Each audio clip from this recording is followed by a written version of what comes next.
This is the Hollywood Outsider, weekly movie and TV podcast with a new episode every Thursday. This is episode 143, and this week we are discussing upcoming releases including Maleficent and A Million Ways to Die in the West. We're going to have a spoiler-free review of Godzilla. Rawr. Our From the Outside In topic this week. Is it Godzilla or Wizard of Oz? Wait, what? If I was like the Cowardly Lion. Yeah. A little Cowardly Lion action there. Whoa. Or is it Joey Lawrence? Are you going to let me finish this, or are you just going to keep going? From Joey Lawrence. Whoa. Wow. That was a callback. Just blew up on your face. Our From the Outside In topic this week is Disney animation, why we love it, favorite villains, and yes, what our favorite classics are. The latest in movie and TV news, including our own trivia segments. My name is Aaron Peterson, and with me today are my fellow hoes, Scotty Clark. Hello, hoes. Oh, yeah, I got it. Yeah. Hey, it's been a week. Man. It's been a week. How's it going, man? It's going good. Justin McCumber. How's it going, man? Good. And Brian Williams. You'll never catch me. Nobody will ever understand what that joke is. No, but all three of you are laughing on the inside. That's Brian's impression of the Mandarin. Oh, boy. Well, just to let you guys know how this week is going, I'm pretty much flying blind. So these yahoos concocted the entire format. I barely have even had a chance to look at it because I've been running and going and getting some things done needed doing. So they're really the creators of this madness. So if this is the best episode ever, I take full credit. 1/3 of it is going to be nothing but video games. Yes. That's Scott's contribution. Basically, every video game considered film, he's touched on. Oh, no, not even film. We're just going to... just randomly throw out cartridges? Yeah, we're going to start talking about newest releases, E3's coming up. We got all kinds of stuff like that. No, not really. I'm kidding. I'm not convinced. We're not there yet. So before we get there, I do want to bring up one thing that I saw. That's fine. MIT has developed a glasses-free 3D projector. We've kind of talked about this in the past. Do you guys think this is the future? It better be. Yeah. If they want 3D to have any kind of life, this is, 3D seems to come around about once maybe a decade or every decade and a half, and it tends to die out real shortly, after that. And I'll give it its due. It's lasted longer, but I just don't at this capacity, I don't really see it lasting very much longer. Yeah, I agree. I don't know. I would have agreed with you a year or two ago, but 3D has now become something I'm so used to seeing offered and mentioned that where it used to be something special, I now barely notice.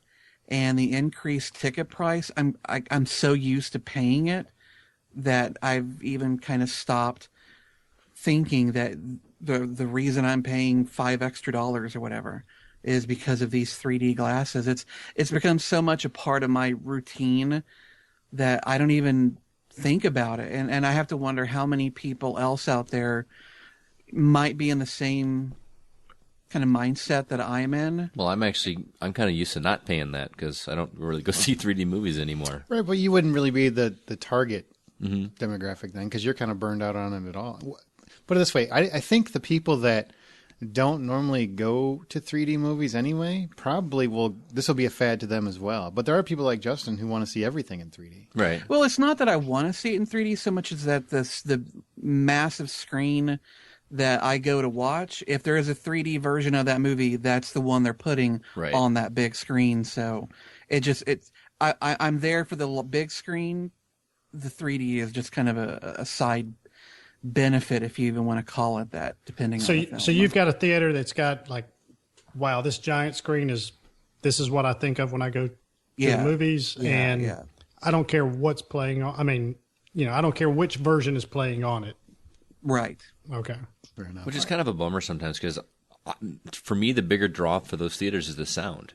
You go to see an IMAX, the sound is awesome. I feel almost like left out when I go see a regular movie because the sound doesn't sound nearly as awesome in the little ones. Yeah, most IMAX, if it's a 3D movie, you won't be seeing it without it being in 3D. Exactly. And you're not a fan of 3D. I'm not a fan of it. I just don't need to see it. I would rather pay the cheaper ticket price to see it without it and not have to wear the glasses. If you're a new listener, Scott is very cheap. Just so you're clear. Yeah. I don't pay more than $6. I enjoy a really a 3D experience that's done very well. The problem is you can probably count on one hand the ones that are done very well. Right. Yeah, I mean, most of them I forget about 2 minutes in that it's 3D, and I barely notice again. Yep.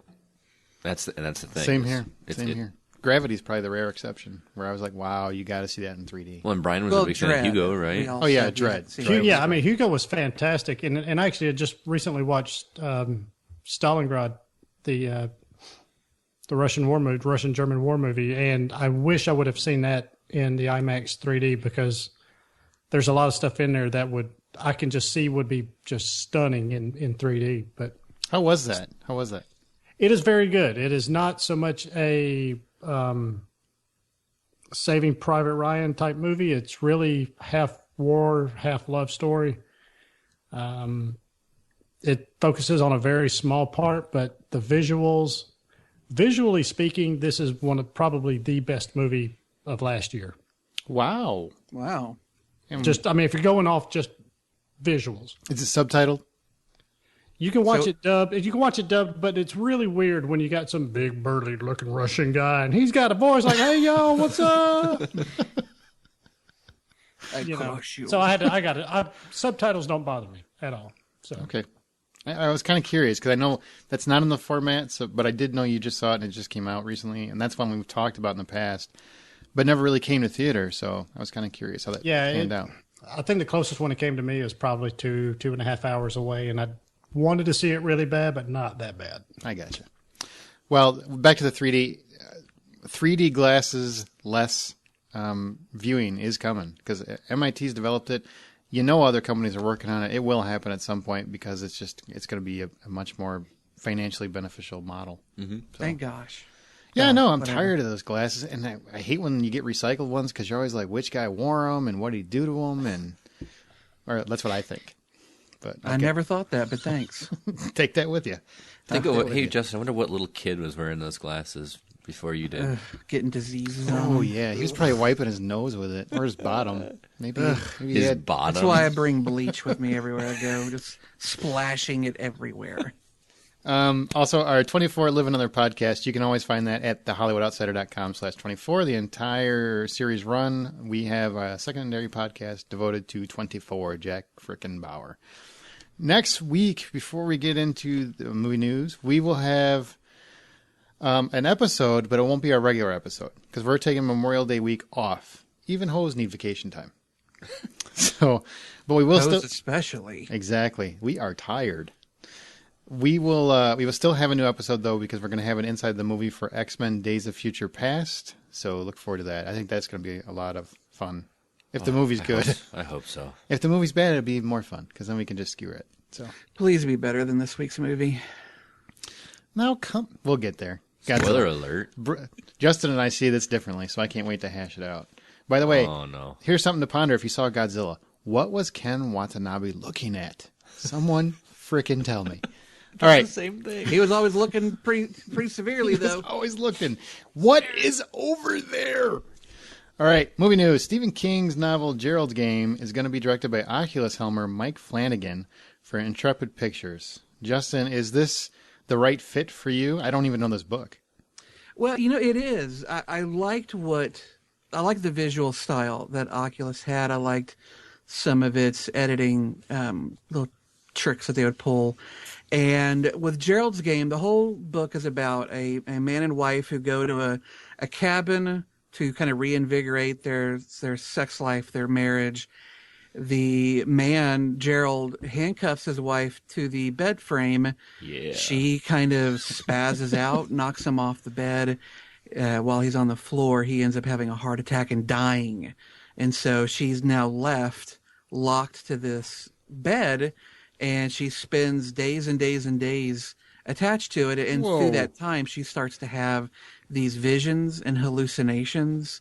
And so there's a lot of room there. Plus, there's this menace that I don't want to spoil that's going after her, too.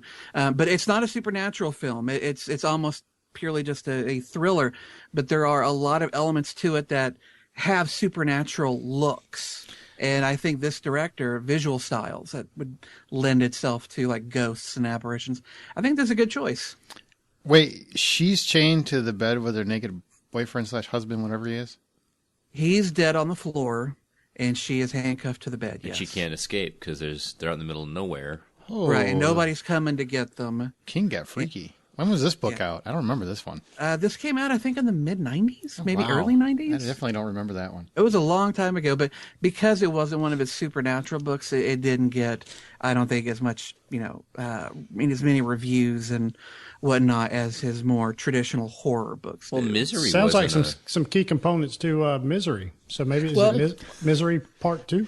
Can I just say, could Scott be totally was Misery, the making that sex point and you dungeon. cut him off completely. It's okay. Poor Scott. Go ahead.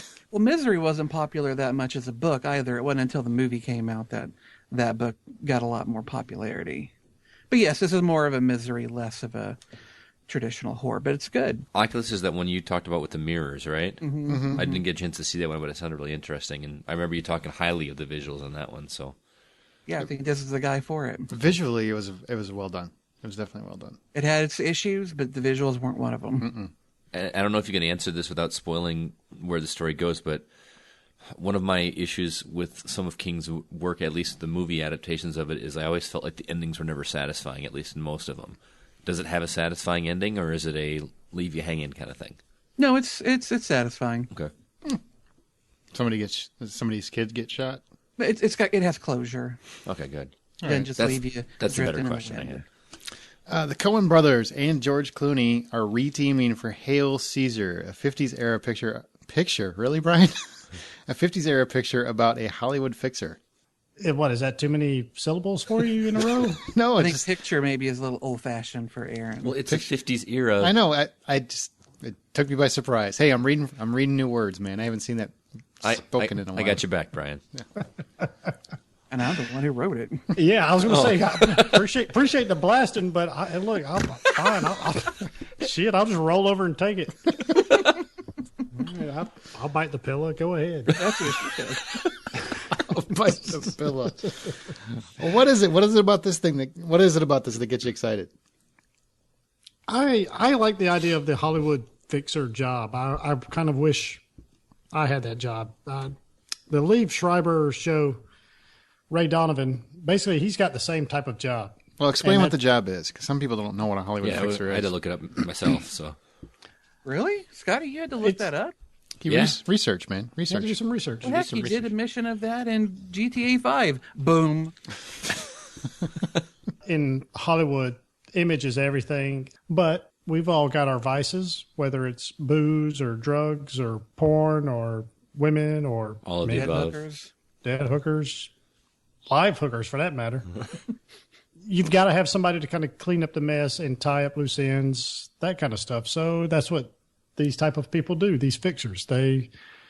Any sorts of people, managers, studios, you name it, they all hire private investigators to track information down on people, and they need people to fix that. So I'm not sure if Clooney is playing the fixer himself or just maybe another prominent role in it, but this sounds pretty, whatever. It's got the Coen brothers and George Clooney, so that's enough for me. Well, isn't the character that he's playing some relation to the character from Hollywoodland, that Superman story? George Reeves or something? Yeah, there's some from Mannix. Yeah, Yeah. it's unclear at this time if how much there is some similarity there, and not really sure how much of this is going to play into that, or how much of they're taking from the true Mannix character, but it is taking at least inspired by that. So we'll see. Also, I feel like I'm missing something. What the title Hail Caesar? What does that have to do with? If I had to guess, Caesar's probably the name of George Clooney's character. Either first or last name. Okay. I'm excited for it because Oh Brother, Where Art Thou Yes. is probably my favorite Coen Brothers movie ever. And to have them rejoining George Clooney for a film about a 50s era Hollywood fixer, that just sounds like more fun. I think George Clooney is one of the few actors that when they do comedy, he gets it. He's a Dapper Dan man. Yeah, exactly. He's a Dapper Dan man. You know, they've tried comedy several times. Sometimes it works, sometimes it doesn't. I didn't think Tim Robbins was a good fit. I don't know if some people did. I didn't think so. But every time I've seen George Clooney, even in what was that lawyer movie that wasn't that great, but you know, he was great in it. Oh, that Michael Clayton? No, the Coen brothers. He did a Coen where it's Intolerable Cruelty? Thank you, Intolerable I Cruelty. loved that one. I did too, I'm in actually. the minority on that. I didn't know that was Coen Brothers until I read this, though. Mm-hmm. Yeah. I was like, that seemed... He gets their comedy. He gets their offbeat, weird, wacky version of comedy. So anytime that they team up for a comedy, or actually anything, I'm all ears. I like all Burn ears. After Reading. Yeah, Burn After Reading is great too. It was a weird movie. Yeah. I liked it. And also the Coen brothers are what? They teamed up with Tom, or they're writing something for Tom Hanks too, right, Brian? They're doing a KGB movie with Tom Hanks. A lot of Cold War action. It's going to be. These guys are gold as far as I'm concerned. They have enough clout for me that I will watch anything you say that they're the guys that are making it. I'll give it a shot. I may not like it. I don't like all of their stuff, but the vast majority of it I do, and I do love their kind of subtle humors and stuff. I wish they'd do another Nicolas Cage movie because he was so good in Raising Arizona. He needs something, man. Joe didn't work, didn't catch traction or whatever, and he still got it. He still got the talent. Stop taking the made-for-DVD crap. He's going to end up on Sci-Fi if he doesn't stop, or Sci-Fi, whatever you want to call it. Welcome to Brian's Trailer Park. All right, first up is Interstellar from Christopher Nolan. It stars Matthew McConaughey as he joins a group of explorers who travel through a newly found wormhole to push the limits of known space exploration in an effort, at least from what I interpreted, to find a place for the human race to migrate to. So, I mean, I guess as if it wasn't bad enough that we, as humans, have infected and basically killed Earth like a planetary Ebola virus, we've got to go find another one and do the same thing to it. So, anyway, Scotty, do you think this is going to live up to your uber high standards that have been set by Christopher Nolan's Inception? I'm not sure. I mean, his name being attached to it is enough for me to buy my ticket now. But from the trailer, I worry a little bit about the pacing because the trailer jumped around quite a bit, and there seemed to be a lot of exposition or a lot of dialogue that I wasn't expecting from one of his movies. I hope that it's a thinking man's movie, kind of like Inception was for me. What I'm most excited about the film is seeing McConaughey. He just seems to be kind of hitting his stride all over again, doesn't he? Like He's on fire. Yeah, I love seeing him on screen. I mean, I'll be seeing it for sure. I just hope that I'm not going into it expecting too much. My only real concern is that it might be boring. Yeah. Because I got to be honest, the trailer was kind of fucking boring. Yep. And that's not something I would usually even think to associate with a Christopher Nolan film. They're nothing if not thought-provoking. But this one, it almost seemed like it was trying for a Contact vibe. Yep, It wasn't I quite thought that too. hitting it. But that said, this may be one of those types of films that just doesn't reduce to a trailer well.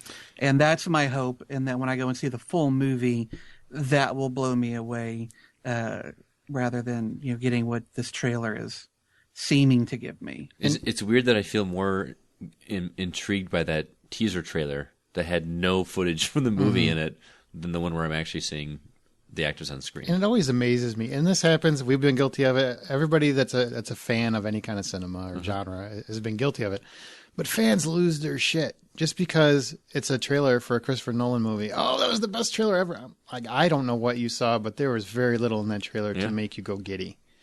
I'm not knocking it. I'm sure the movie was going to be good because Christopher Nolan's behind it. I can't imagine McConaughey's doing it. You got all these people, great talent. I'm sure the movie's good.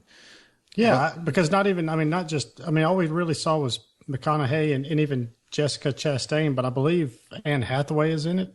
Mm-hmm. So there's some big name people that gives us a lot of clout. It does, but the trailer doesn't really put it this way. If Christopher Nolan's name wasn't on this movie, would it really strike any chords with you? Nah. Nope. No, not yet. No. It wasn't until I saw the wormhole at the end that I finally went, huh? All right, and then Ooh. the trailer was over. Yeah, there's a little bit of that. I got what you're saying, but it definitely Nolan's name carries this trailer further than it ever would have otherwise. I agree. Agreed. Yeah, and I guess kind of a time, space travel type of thing here. Next up is I'll Follow You Down. It's a movie that's coming out, I don't know, here in the next couple of weeks, early June. IMDb says March 14th, so I'm thinking that's a little wrong. But basically, after the disappearance of a young scientist on a business trip, his son and wife struggle to cope, only to make a bizarre discovery many years later, one that may bring him home. It sounds like Frequency rehashed, but it's got Gillian Anderson, Haley Joel Osment, who happens to be alive. I didn't even realize he was alive.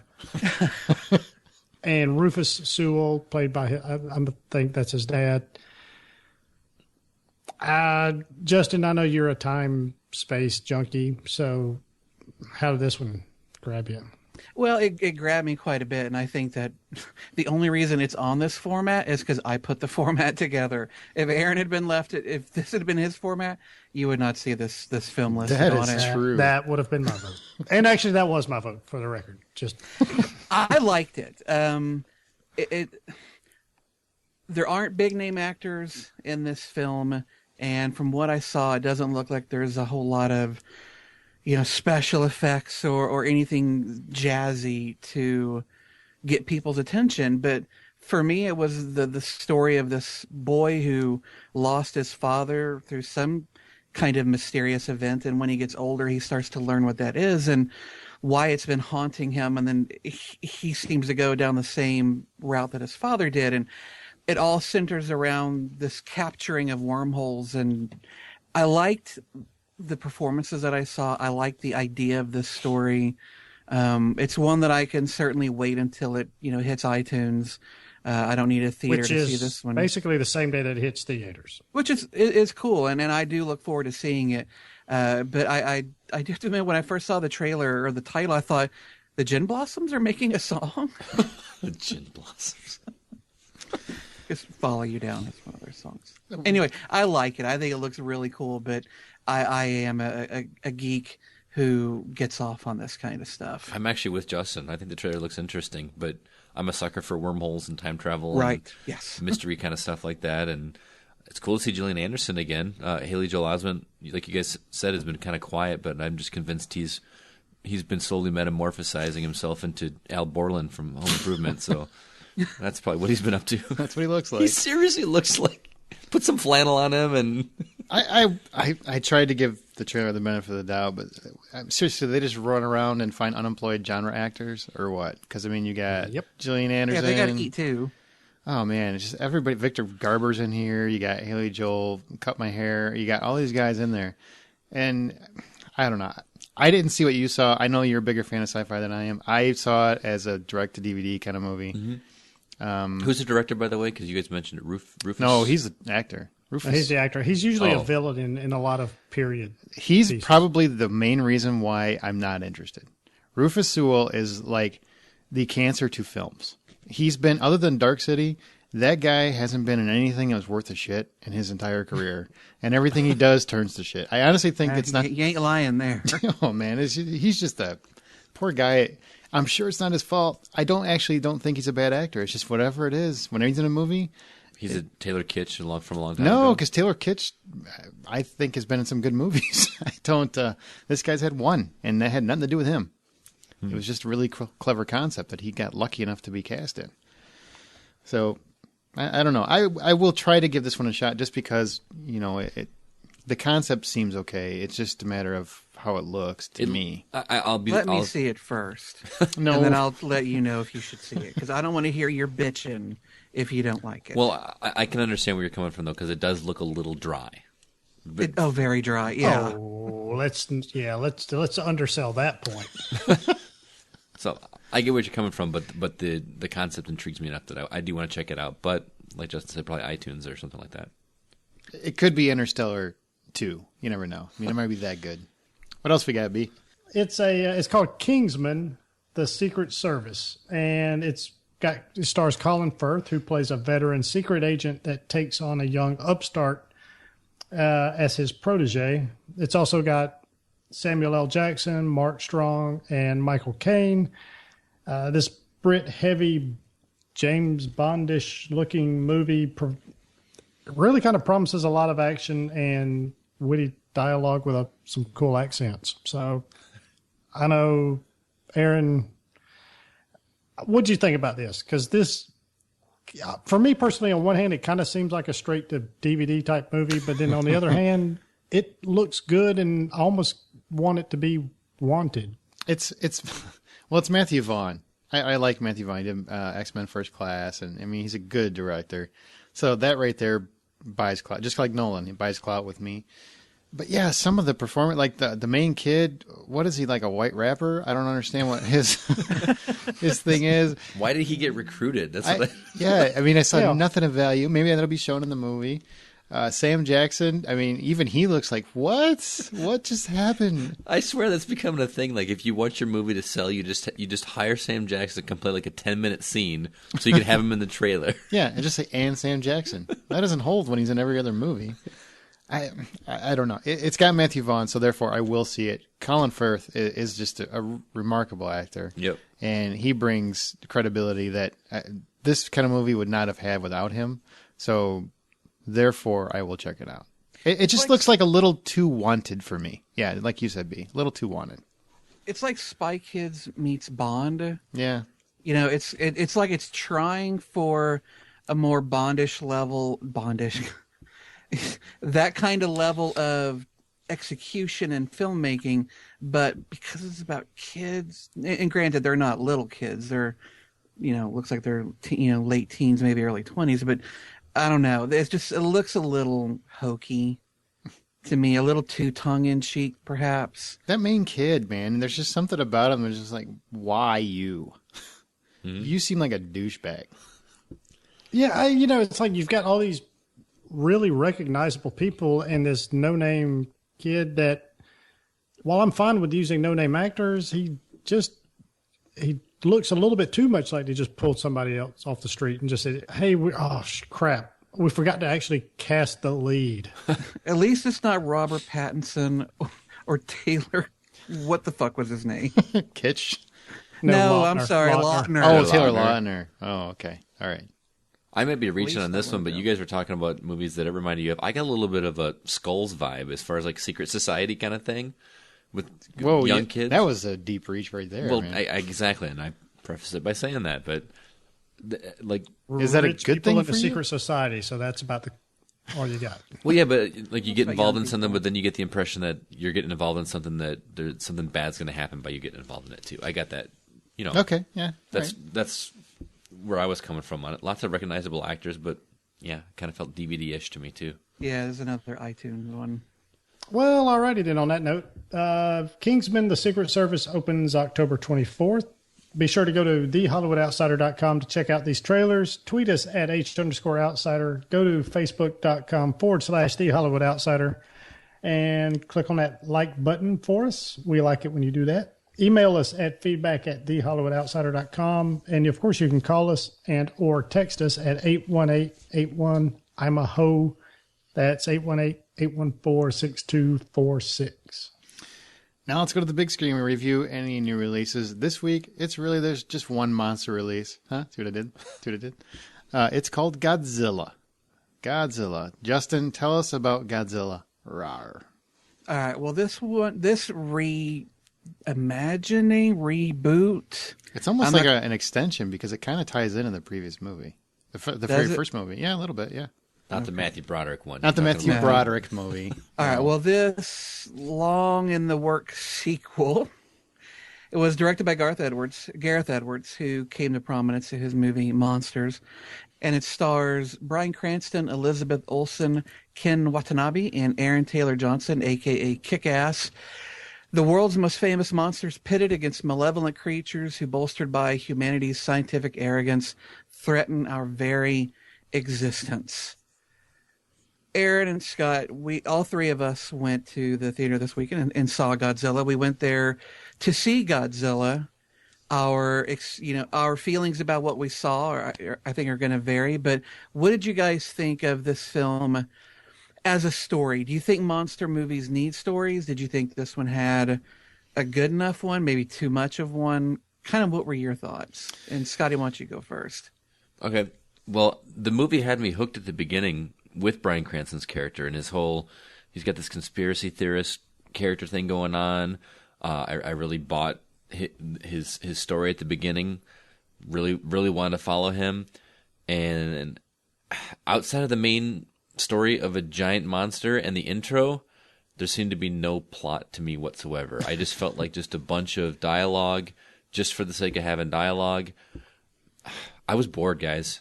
No joke. In the theater, I fell asleep twice for the first portion of this movie.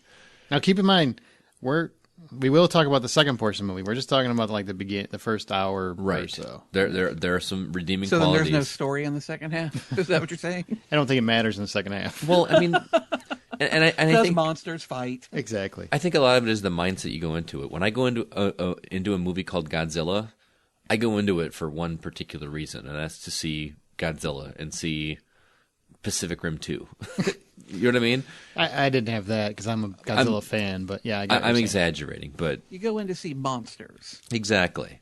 And there was just way more talking and conversations and wistfully looking off into the distance.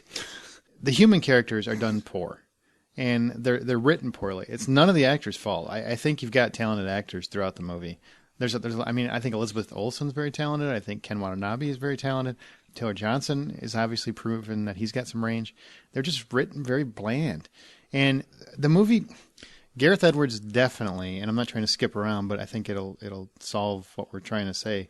He definitely has an eye for Spielbergian shots and whatnot. Like he's going for that feel, like a Steven Spielberg movie. He's Right. going for Jurassic Park or E.T., where you keep the monster or whatever the thing is hidden, show them little pieces here and there, and then bam, the final act is huge reveal and, shock and awe. Unfortunately, in Steven Spielberg's movies, the characters are entertaining, they're interesting, they're enticing, they're invigorating, whatever they are, there's something.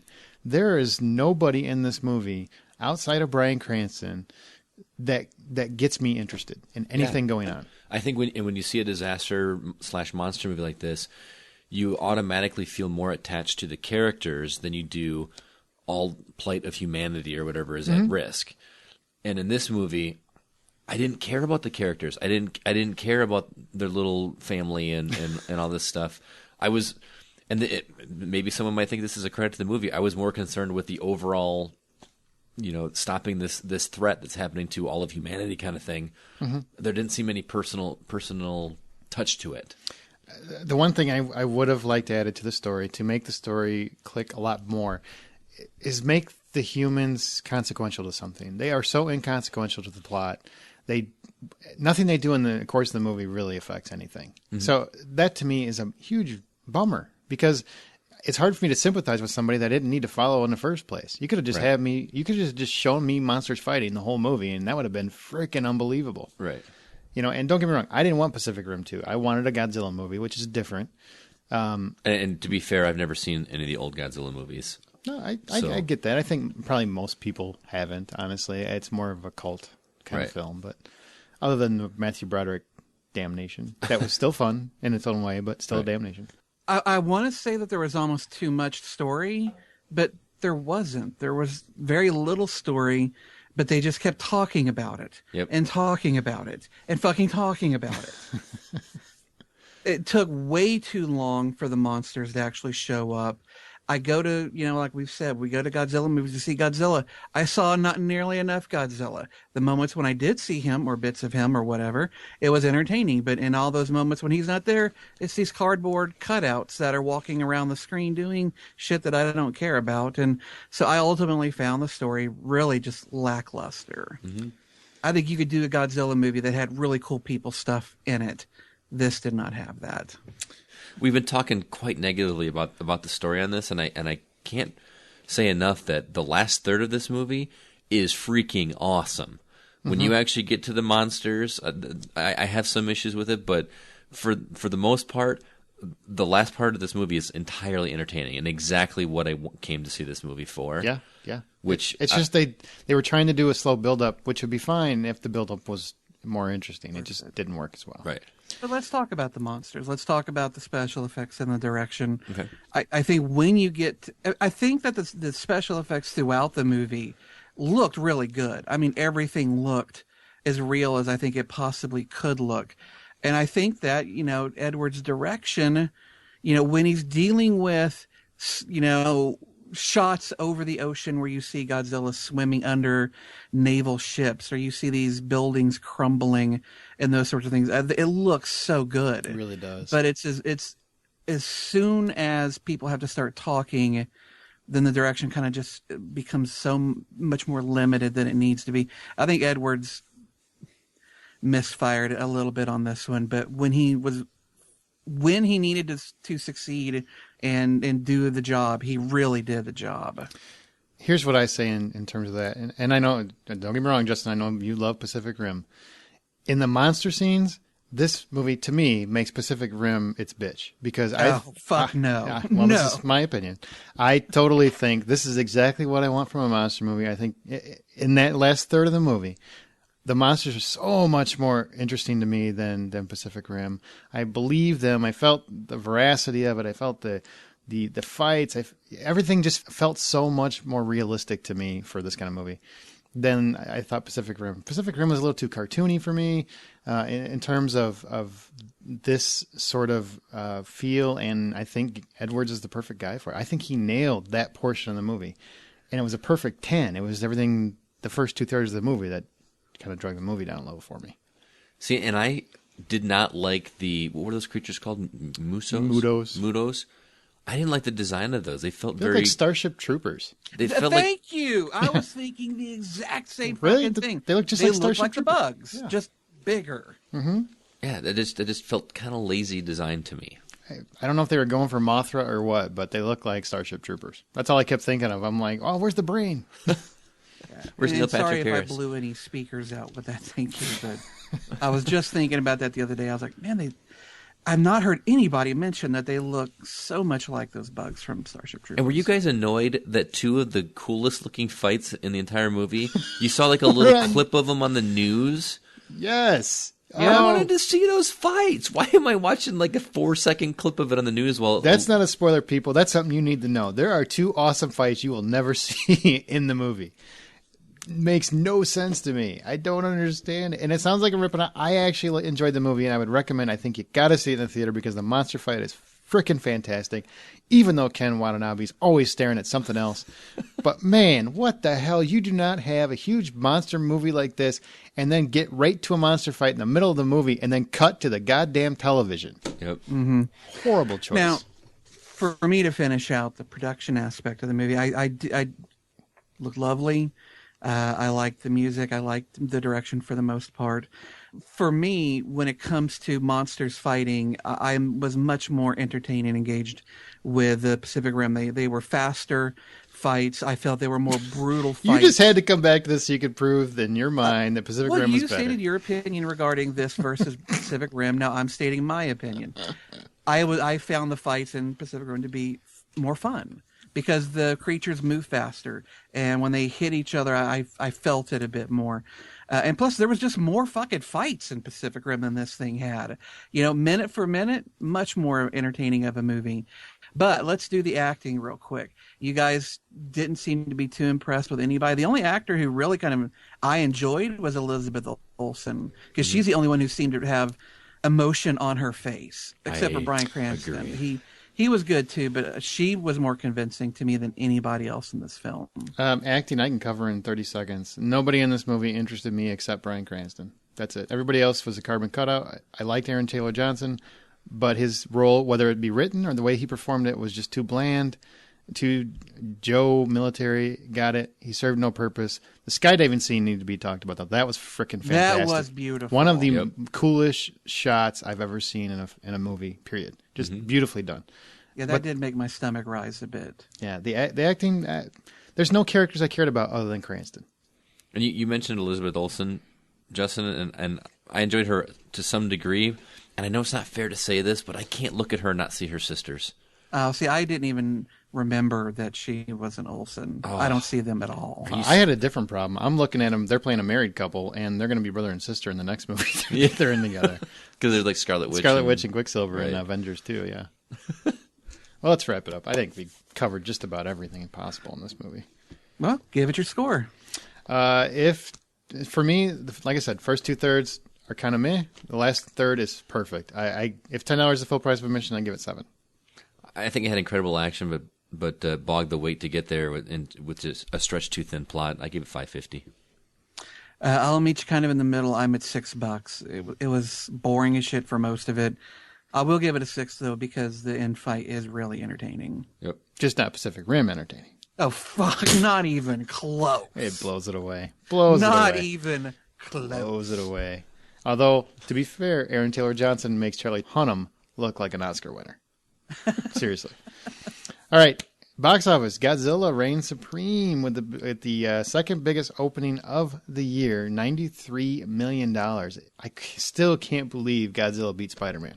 I'm shocked. Shocked. I'm not shocked considering the bad word of mouth Spider-Man's been getting. I'm actually not that surprised. Yeah, people are now. We're not. I know there's some people listening that have seen it and they love Godzilla. There's a lot of people that seem to love Godzilla.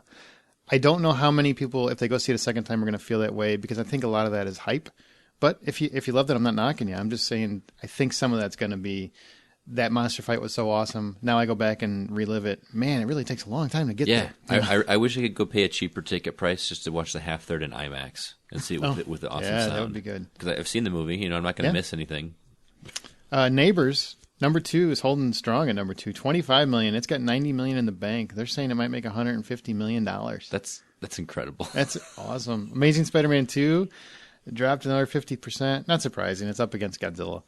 It made $16.8 million. It's got $172 million in the till. It is barely going to cross $200 million. That would be the lowest domestic grossing Spider-Man movie out of the 5. And the first one was released like 14 years ago. And there's still going to be a 13 3 years ago. for sure, right?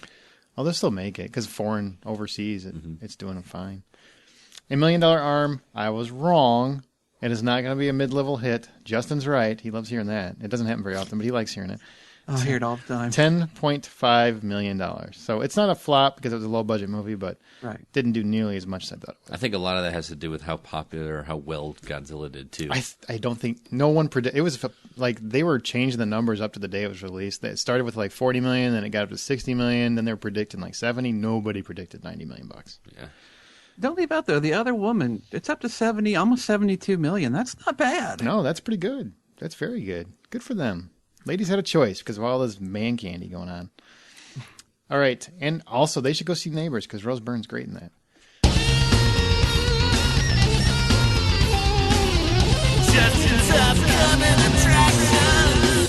All right, folks. Well, this week we have got 2 films to talk about, both of them opening up on May 30th. The first one, Disney's Maleficent. A vindictive fairy is driven to curse an infant princess, only to realize the child may be the only one who can restore peace. It's directed by Robert Stromberg and stars, of course, Angelina Jolie and her cheeks, as well as Ella Fanning. I gotta say, of the 2 films we're going to be talking about this week, this one is much more interesting to me than the other. What say you guys? Aaron, are you as excited to dig into The Bad Lady? Yeah, this is one I've been looking forward to all year. I actually think this might be a fantastic film. And I'm hoping it doesn't have Kristen Stewart, so it could do a little better than Snow White and the Huntsman. With the whole making the villain front and center. So, and plus, she's the lead. Angelina Jolie was born for this kind of movie. I'm not an Angelina Jolie fan at all. Really not. You don't think it looks good then? No, I think it looks good. I think I like the idea of it more than how the trailer is playing out to me. The more I see the trailer, the more I see of it, I feel a little bit skeptical. I hope I'm completely wrong. I'm actually more interested. Is it Ella Fanning? I thought it was Elle Fanning. I thought it was Elle Fanning too. I'm more interested to see. Ella. I've been wanting to see I her. was setting up that joke. That's what is you that did. what it was? Okay. That's how that happened. I've been interested in seeing her in more stuff since Super 8. I thought she was great in Super 8. And She's very good, yes. so I'll the check it out. Fannings are a talented bunch. Yeah, absolutely. I got to agree with Aaron on this. wholeheartedly. This looks like the perfect Angelina Jolie movie. This just looks right up her alley. It looks like she was born for this role. To me, just looks fantastic. Can't wait. I really can't wait. It's the one I'm looking forward to. I like Angelina Jolie quite a bit. This role, though, I agree with you. She almost looks born to play Maleficent. I think it looks, very dark, but it's still PG, so there's not going to be blood and all sorts of things. But it does have a dark tone that I really respect, and it's got a good fairy tale look to it as well. I'm really hyped for it. What? It's gonna be hard to pick out of these two. Trust me. The second film, A Million Ways to Die in the West. Now, this was written and directed by Seth MacFarlane of Family Guy and Cleveland and whatever. How many cartoons is he doing now? American Dad. American Dad fame. It stars Seth MacFarlane, Charlize Theron, Amanda Seyfried, and Liam Neeson. Seth MacFarlane plays a cowardly farmer who begins to fall for the mysterious new woman in town. And then he must put up his newfound courage to the test when her husband, a notorious gunslinger, announces his arrival. Brian, what do you think about this? Are you ready to die in the West? I was actually kind of blown away more by the Red Band trailer. And it's kind of funny to see the Red Band trailer first and then watch the regular TV versions of it. When they tame it down ridiculously. They tame it down, yeah, and you're like, oh, that's not what you think really happens. Don't take your kids. Don't do it. Right. I think if anybody only sees the regular version trailer, they may be a bit misled. Kind of like this is an R. Yeah. Right. This is an R film. Yeah. Kind of like Ted or Kick-Ass. Like going, they end up going with maybe some kids that are probably younger than they should be going in there, and then going, oh my God, that was a bad decision. So Is that Sarah Silverman talking about her vagina again? right?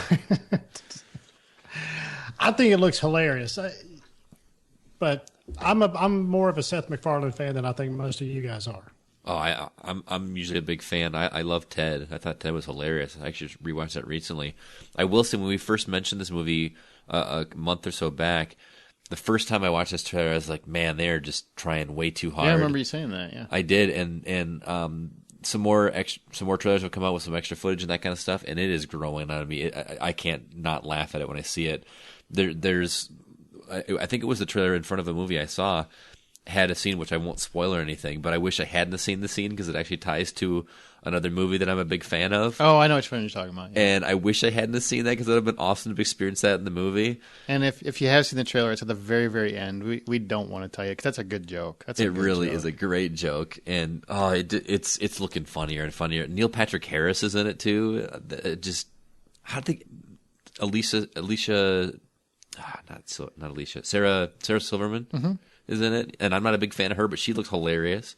She does. And does anybody else look at Charlize Theron and think she sold her soul to the devil?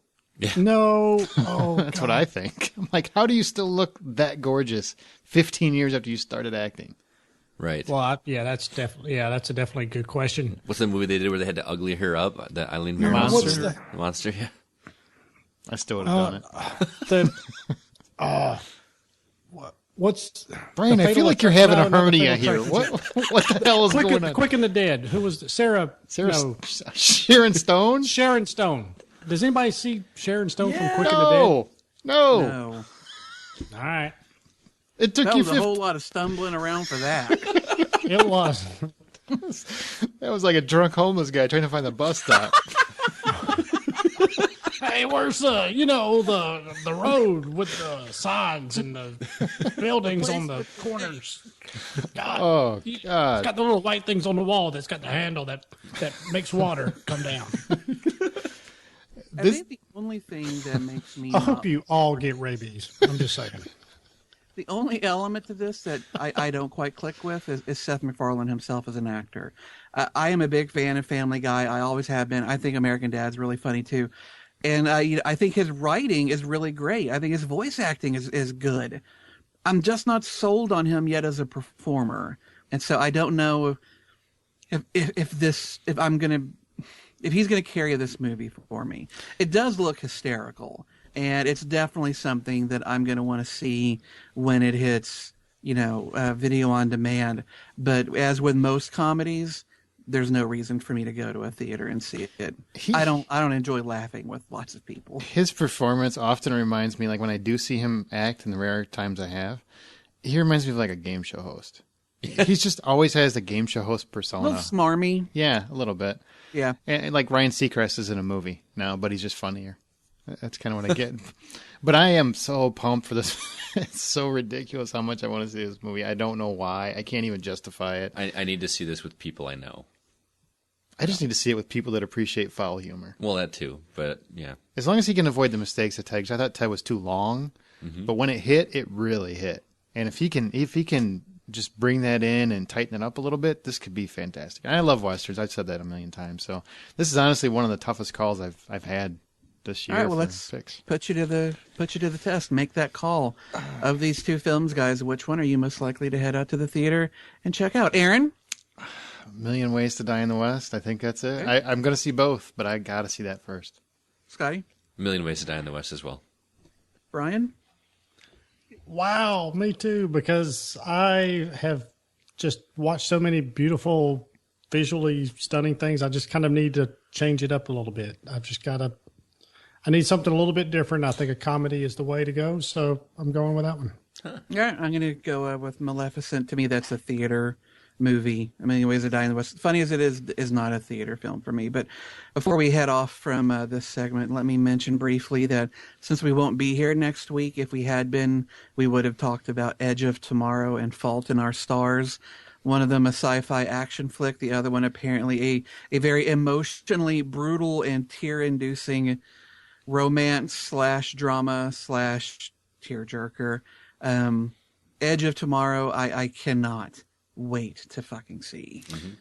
Yeah, Groundhog Day in space. Yes, I want to see it so bad. Has anybody and read? It's not in space; it's on Earth. Well, on Earth, whatever. but it's sci-fi, future, whatever. Fault. Okay, Elysium. Groundhog Day. Elysium and Groundhog Day had a baby, and it go. had Tom Cruise in it. There you go. Fault in Our Stars. I've heard a lot of people talk about that. Has anybody read the book? Or no, it's not listened my to it? type of book. I have not. One of my coworkers has, actually a listener of our show, and she and her daughters have both read it, and they are chomping at the bit to see this movie. I've heard that a lot. I really have. There's a rumor that there's going to be like a midnight release of this. It's that popular with Really? The teen girls. We should go, Scott. We should go be teen girls. I'm interested to see what all the hubbub is about, because I mean, a Scott's lot of got people are talking plenty of about skirts to wear, so it should be fun. Well, it does star Shailene Woodley, and I did like her quite a bit in Divergent. So I am sure that The Fault in Our Stars is a really good movie, but I don't want to cry in front of people. So I would definitely watch that at home where I can do so privately. I think you might be surprised how well that one does, is all I'm saying. I won't be surprised. Every summer you get one of those where it comes out of nowhere, and that's what I think this is going to be, because I've heard so much talk about it. Mm-hmm. That's what I was trying to find out, if anybody knew any more of it. Yeah, I have no doubt this will probably make pretty good bank. It's apparently a pretty short read, too. It's not a real long book. Well, those listening, if you're a fan of the book and then you see the movie, just send us in a quick what you thought of the movie when it's out. I'm curious to know what the diehards thought of it. Where you can find us, you can listen and subscribe on iTunes or Stitcher Radio app. Give us a thumbs up if you do, or through our RSS feed at thehollywoodoutsiders.com. There is a new episode every Thursday. What's this movie? Each week we play ours or a listener-suggested clip from a movie. And if you think you know what the clip is, email us at feedback at thehollywoodoutsiders.com. Next week we'll give you a proper host shout-out. Last week's answer was Justin's pick, and it was Hot Tub Time Machine. Fuck shit. I always try to pull. Aaron accused me of looking for little clips that had as much vulgarity as possible. Yeah, I totally believe that. Mm-hmm. Blasphemer! And I did. It was a time travel movie, which fit our theme, so it worked. Those that got it correct, Sandra Koki, John Davenport, and Dan Miranda. And Sandra also said, I'm pretty sure that's John Cusack doing most of the talking, so I'm going with Hot Tub Time Machine. I just love that rationale for coming to the conclusion of the movie. Oh, she made an inference. She did. She inferred. This week it is listener John Davenport's turn because Brian didn't get me his clip quick enough. And plus, he was already actually set up. Now, John, I want to tell you, you sent a clip in for this podcast. Hey. Yeah, shut up. For the record, I sent that to you like at 1 o'clock in the afternoon. I didn't get it. I'm just saying I sent it then. Yeah, he was already he already had the spot. I just forgot to put it in the format. My bad. My bad. It is your bad. Usually. Never my fault. I do want to tell you, John, for your clip, I had to choose a different clip from the same movie because yours was mostly just noises, so it would have been really, it doesn't play well for the podcast. Loud noises. So we got a different one. Hopefully, Well, John, you understand our aspect whenever we call him a audio Nazi. All right, guys, You have been errand. if you get this correct, email us at feedback@thehollywoodoutsider.com. You get a shout out when we come back in 2 weeks. The rest of you bastards can go to hell. Here's your clip. These are college girls, okay? They grew up with vacation homes and guys like me fixing their toilets. You gotta have some faith in yourself, man. Girls can smell fear. Now, come on. You are a good-looking man. More or less. You got a damn good heart. Yep. I mean, that's two things right there. Now, go on, get over there. What's the worst that can happen? All right, there was your clip. And I do want to point out, John, there were like hardly any clips I could find where the characters' names are not mentioned. So, man, I should get overtime for that. No, you should. Time and a half. Now let's go to the couch. We're talking about TV and home video news. The corporate consolidation of our culture continues as AT&T makes ready to buy DirecTV. Why do you care about this, Brian? Well, in a time where we should be, let's say, welcoming competition, everybody in this field is consolidating.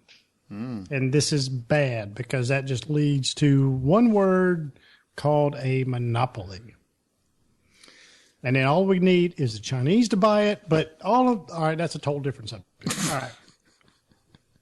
They probably already do own them both. They Probably already own, AT&T at this point. They probably do. They have probably a pollution-filled sweatshop already manufacturing materials for it. Just they got kids that are like 7 years old spinning a wheel that creates internet electricity.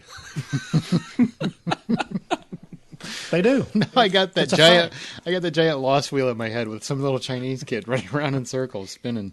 The frozen He polar is. bear He does. wheel. And he does it for 18 hours a day with about a 12-minute break. That's enough. Yeah, that's all he needs. All he needs Eat is another enough. rice bowl. Continue your thought. You can't. Oh, shut up, Justin. Take your damn ACLU crap out of here. You can't hate on a fictitious characterization. This poor child that you've already subjugated into slavery, Yeah, Hey, we're feeding him. who now has to eat he gets racial stereotypes. He gets his. Yeah, he gets his. He can have a union dump- for 12-minute break for his 18-hour day. Deal with it. Continue. All right. AT&T has bought out DirecTV. It fills in a lot of their gaps where they don't basically are not able to have service in certain areas, like basically the areas I live in. So DirecTV is able to kind of fill in those gaps. This is huge. I mean, basically what this, at least how I kind of see this kind of positions them to kind of deal with the Comcast Time Warner cable merger. So Yeah, I don't want any of these people to merge. I don't think it's right that any of them merge at all. I think this violates.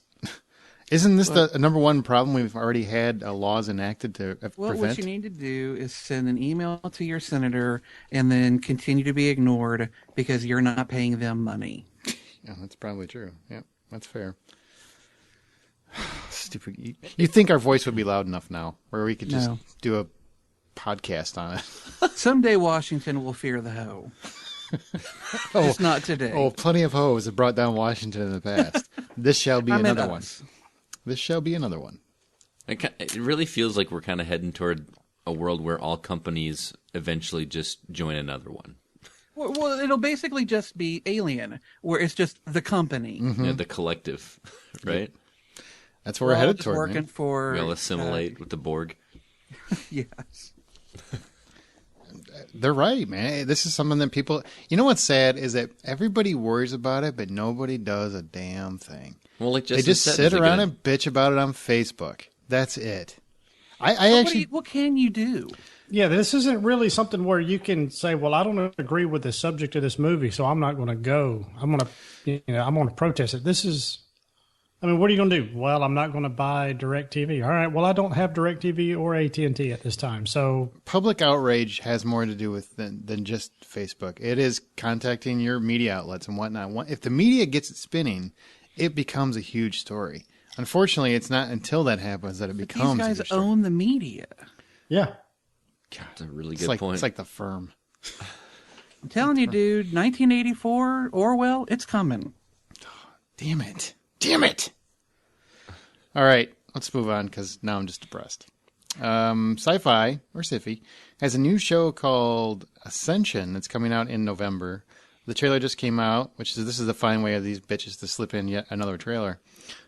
So I want to know, what do you think, and what is this about, first of all, because you guys don't really explain. I want to know what Ascension is about. Okay. Why are you excited about it? Well, it started back in about the time that started the Cold War. Basically, a group of Americans decided to leave Earth and try to go find another planet to start a new colony, basically. Populate? Yeah, populate. That's the word I was looking for. About hundreds of men, women, and children just basically left on this giant spacecraft, space shuttle kind of thing. And the story in here picks up about 50 years later after they left, and some drama takes place, and questions are raised as to whether, why they actually left, this kind of thing. And it basically, what they're doing is they're doing the mini-series thing that they did with Battlestar Galactica, where if you remember, the first few episodes of that, there's only like 4 episodes, right? They were longer mini-series episodes. And then Sci-Fi kind of wanted to wait and see what happened and see if it worked. And it worked, so they turned it into a full-blown series. They're kind of testing the waters with this too. And if you watch the trailer, it's really interesting. One of the pictures that really stood out in my mind is, there's obviously children on this space shuttle, and they're still taking classes. They're in school, and you see them standing up doing the Pledge of Allegiance, and the Pledge of Allegiance is completely reworded, and the flag that they're saluting has a wrong number of stars on it, and it's just really intriguing and really interesting to see. I'm interested in it, and I think Justin was as well. Am I right on that? Yeah, I mean, when it started off, I thought, all right, well, I guess this is going to be a show about maybe aliens invading in the 50s or something. But as it went on, you start hearing and seeing things that don't line up with what we know about that era, and it becomes more and more mysterious until you finally do make that realization that, oh, these are people who left in the 50s, and because they're on this isolated ship, their culture really hasn't evolved past that. It's been locked in the same state since they took off. And with the flag being changed and everything else, it does add this whole, for me, unique element of these people being on the ship for decades. But then what happens when someone goes bad, or some element of that crew goes rogue. Right. And I really think that's intriguing to see. I'm really looking forward to seeing this. Hopefully it doesn't suck. It almost feels like an alternate universe without being an alternate universe. Does that make sense? It does, but it's sci-fi, man. I have a hard time getting behind anything on sci-fi these days. And I agree with you. Like, the only thing I've really enjoyed from sci-fi was Battlestar Galactica. That's it. This looks like it could be the next big thing. I mean, I had zero interest in Battlestar Galactica when I didn't really even get into it until after it had already aired and someone recommended it to me, and I really had to get pushed into seeing it. I want to see this right from the beginning. So, hey, maybe we're ahead of the curve. Look at that. Look at you guys are ahead of the curve. At least it's not another fucking Sharknado. That's kind of my thought. Oh, I'll bet Sci-Fi finds a way to get a Sharknado in there.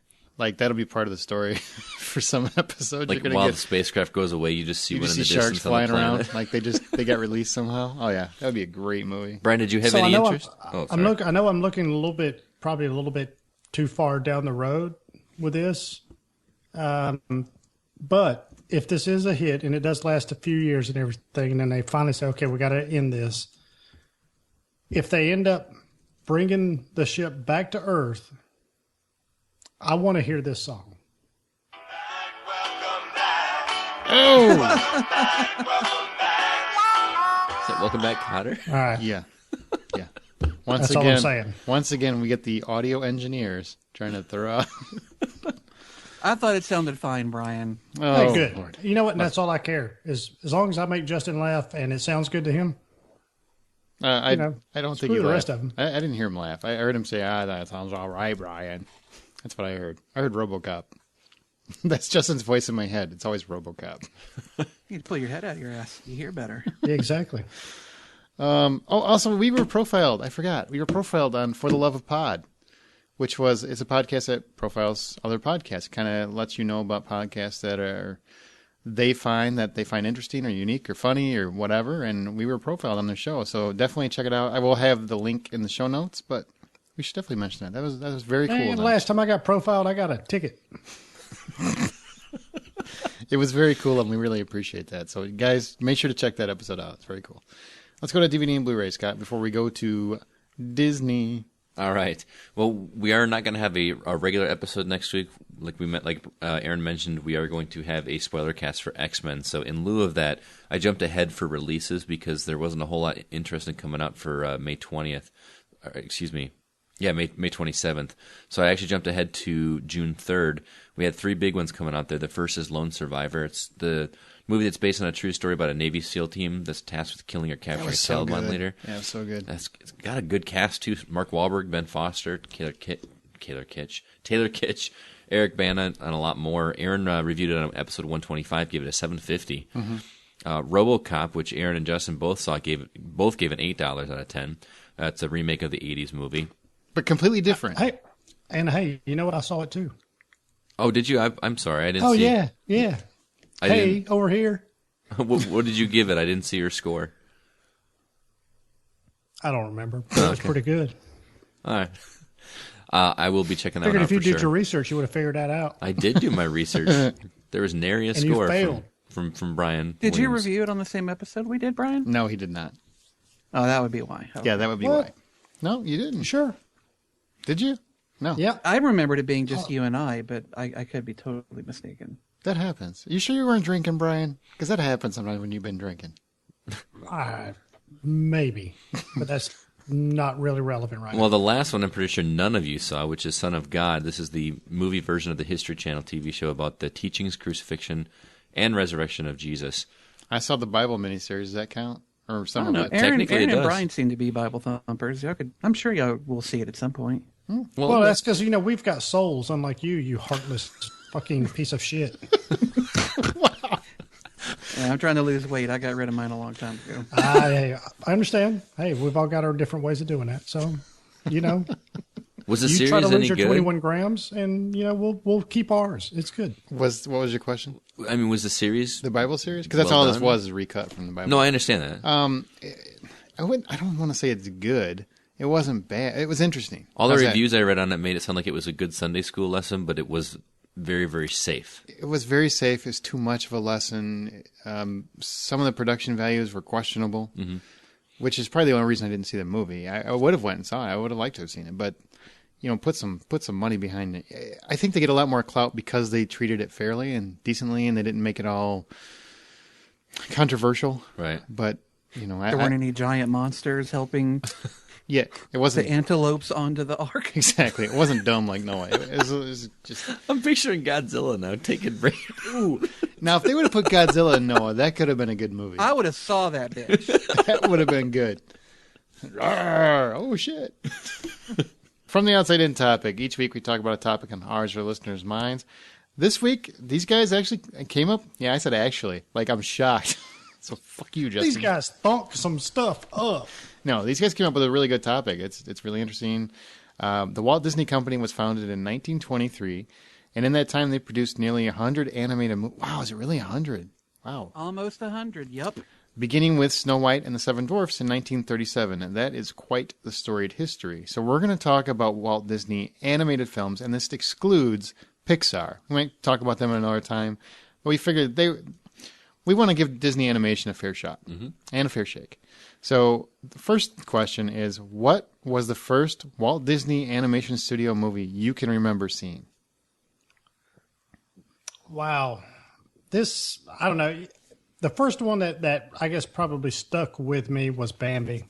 And I can remember being, as a kid, just emotionally just distraught over the fact that Bambi's mother died. Yeah. The fire's going, and I can just remember that feeling as a kid. And that's probably why I never really got into hunting. It was probably because of that movie. Yeah, because you just heard the shot off in the distance, and then the music kind of stopped or whatever. Yep. That was bold. a big deal. It was very bold, honestly. Yeah. I mean, for, God, what, 80 years ago or something like that? I mean, It's not young. I remember seeing Bambi in the theater, and I don't know how that's possible. Dude, Disney used to re-release them all Is that the what it time. was? Yeah, Okay. they used to. What about you, Scott? For me, the first one that I can, they're all kind of a jumbled mess as far as seeing them when I was much none younger. of us were old enough to see the original. No, I know, but I mean, even like DVDs actually it's probably VHS at that point. But the earliest one I can remember is Dumbo, probably, and the reason that sticks out to me is because those pink elephants scared the shit out of me when I don't know, that whole scene was disturbing as hell to me when I was a kid. So. Kind of like the donkey kids in Pinocchio. Yeah, that was creepy. I always thought Pinocchio was creepy. Yeah, Pinocchio was kind of creepy. I did. I'm not alone. I'm not the only one who thought that. No. I never found him magical or cute or adorable. I'm like, this dude is a pervert. I don't know why. In Geppetto, Yeah. he's making wooden sex toys. Get splinters. God, you did I not just end it right. You just took my childhood and made it completely different. Geppetto. It's all right there. It's been in our right face there in the name. the whole time. Disney let us know the whole time we didn't pay attention. He's a pedophile. Geppettophile. What about you, I Justin? want to make this little boy. Justin, before Disney sues us, because God, they can shut us down. What did you remember? As a kid, I am sure that I saw many of the Disney animated movies, but it really wasn't until The Little Mermaid that I actually was touched by one, and not in the pedo way that we've just been discussing. The Little Mermaid stuck with me, where most other Disney movies as a kid just kind of washed over me. There's really no lasting memory, but The Little Mermaid did, and to this day, it's still one of my favorites. I love The Little Mermaid. I've seen that so many freaking times. It's ridiculous. It is good. Yeah. My first memory is what you were asking is Bambi. The same as Brian. My mom took me to see that, and I remember being horrified because I thought she was like trying to tell me something because mom gets shot. I'm like, are you dying? What kind of horrible experience is this to take your kid, man? Are you trying to break some news to me Yes. here? Did you find out you had something? And it was.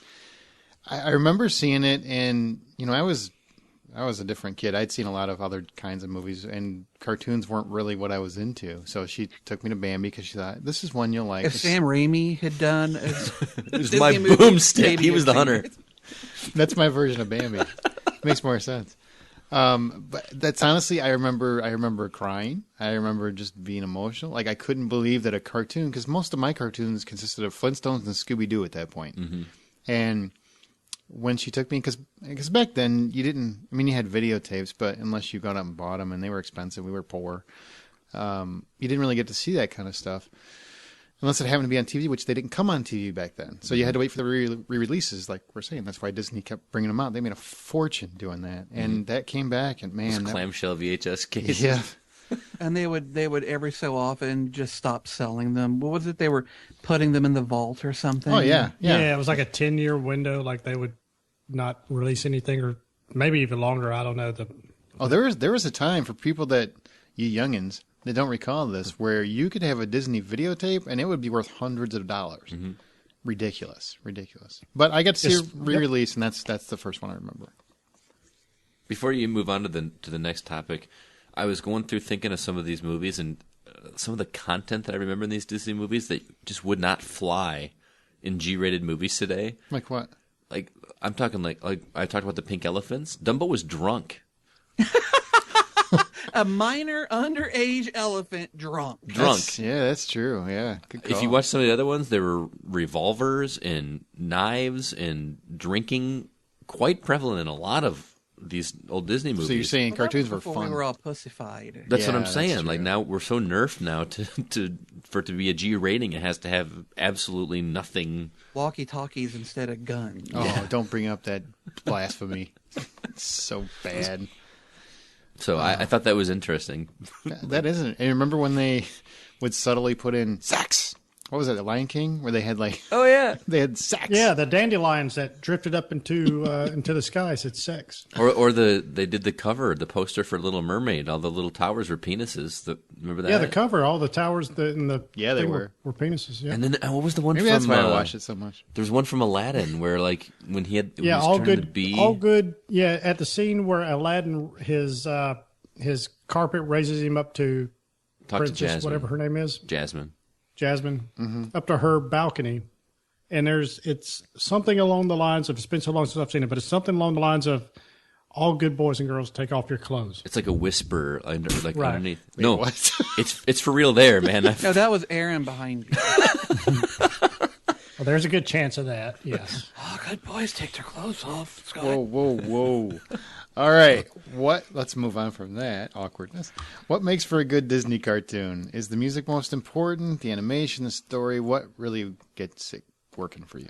You guys might be surprised by this, but as a kid, I hated the music in Disney movies. Are you talking songs or score? What are we talking when we're talking music? I think songs written for the music. Right. For the Okay. movie. Like songs you would hear in a musical is what I think of. Yep, that makes sense. I hated them as a kid. I was so interested in the story. Really? Even and- like Beauty and the Beast, Little Mermaid, stuff like that? Well, I'm talking like the earlier ones. I mean, I didn't appreciate them as much as I do now because I just.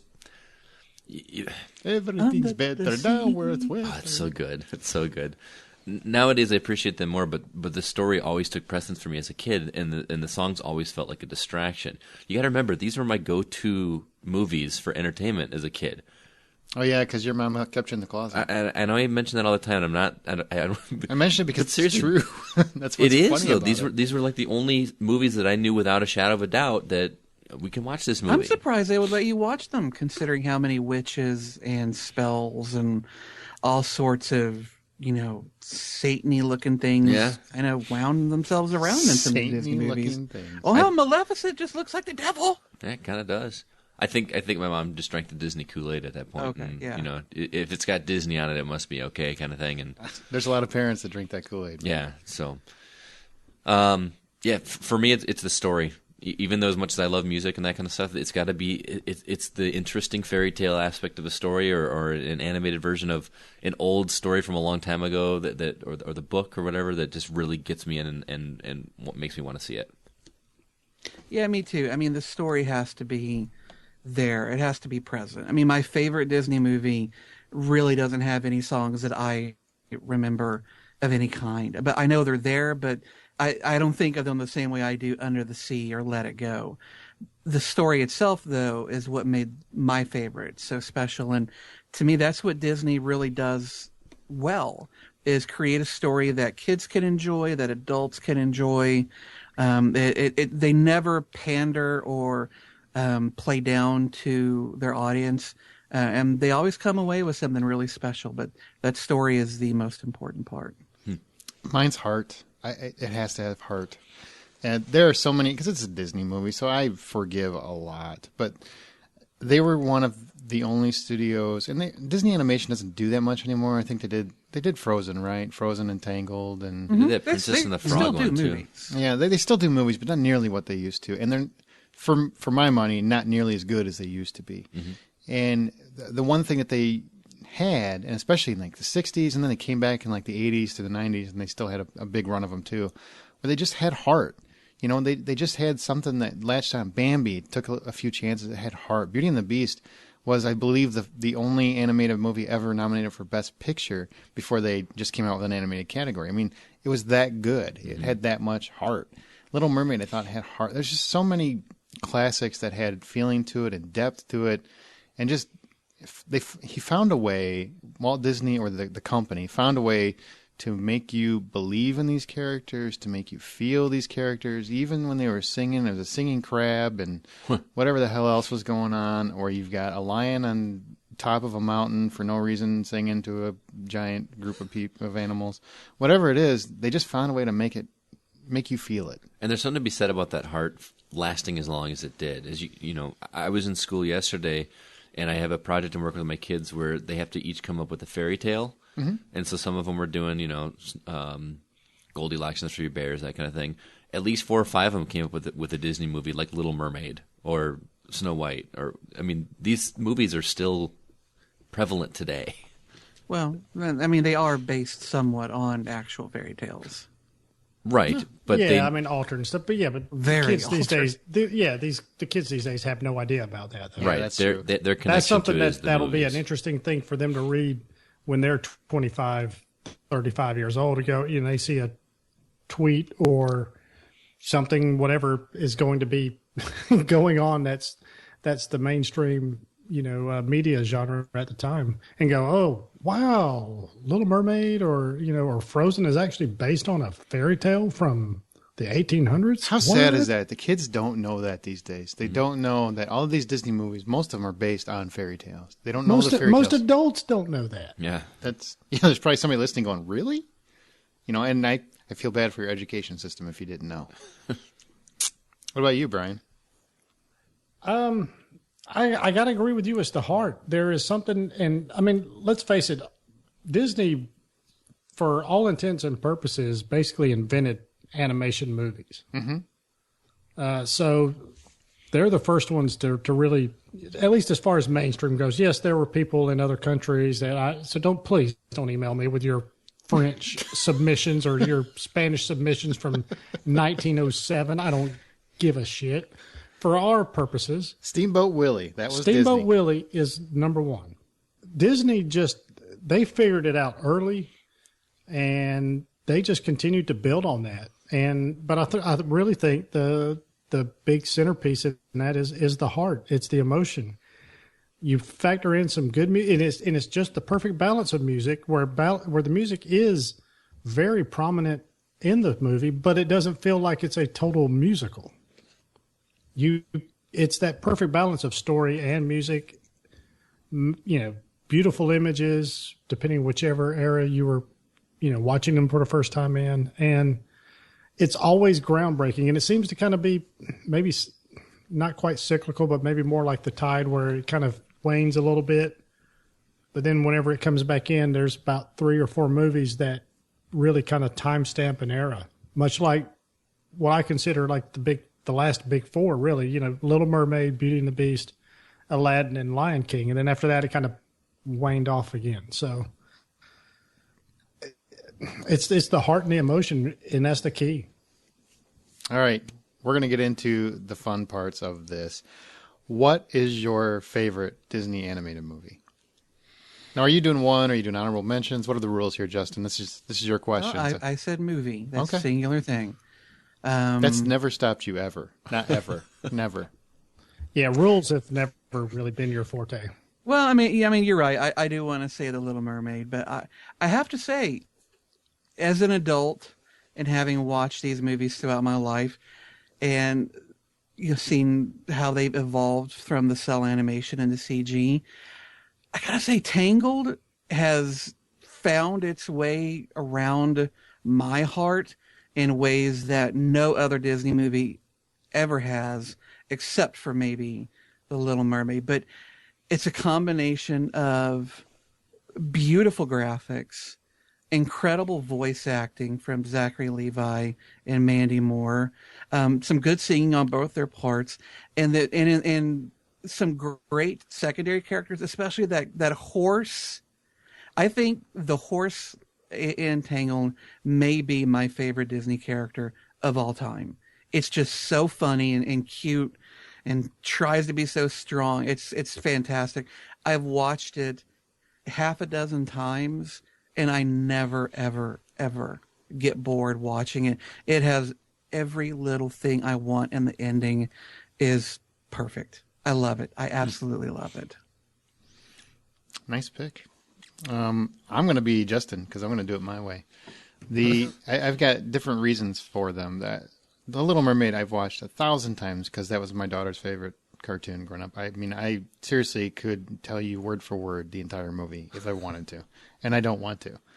Aladdin, my son is not he's got my demeanor. You know, he doesn't burst out. He's not jovial or anything. He's very funny. He's a good kid, but he's very reserved in his facial expressions.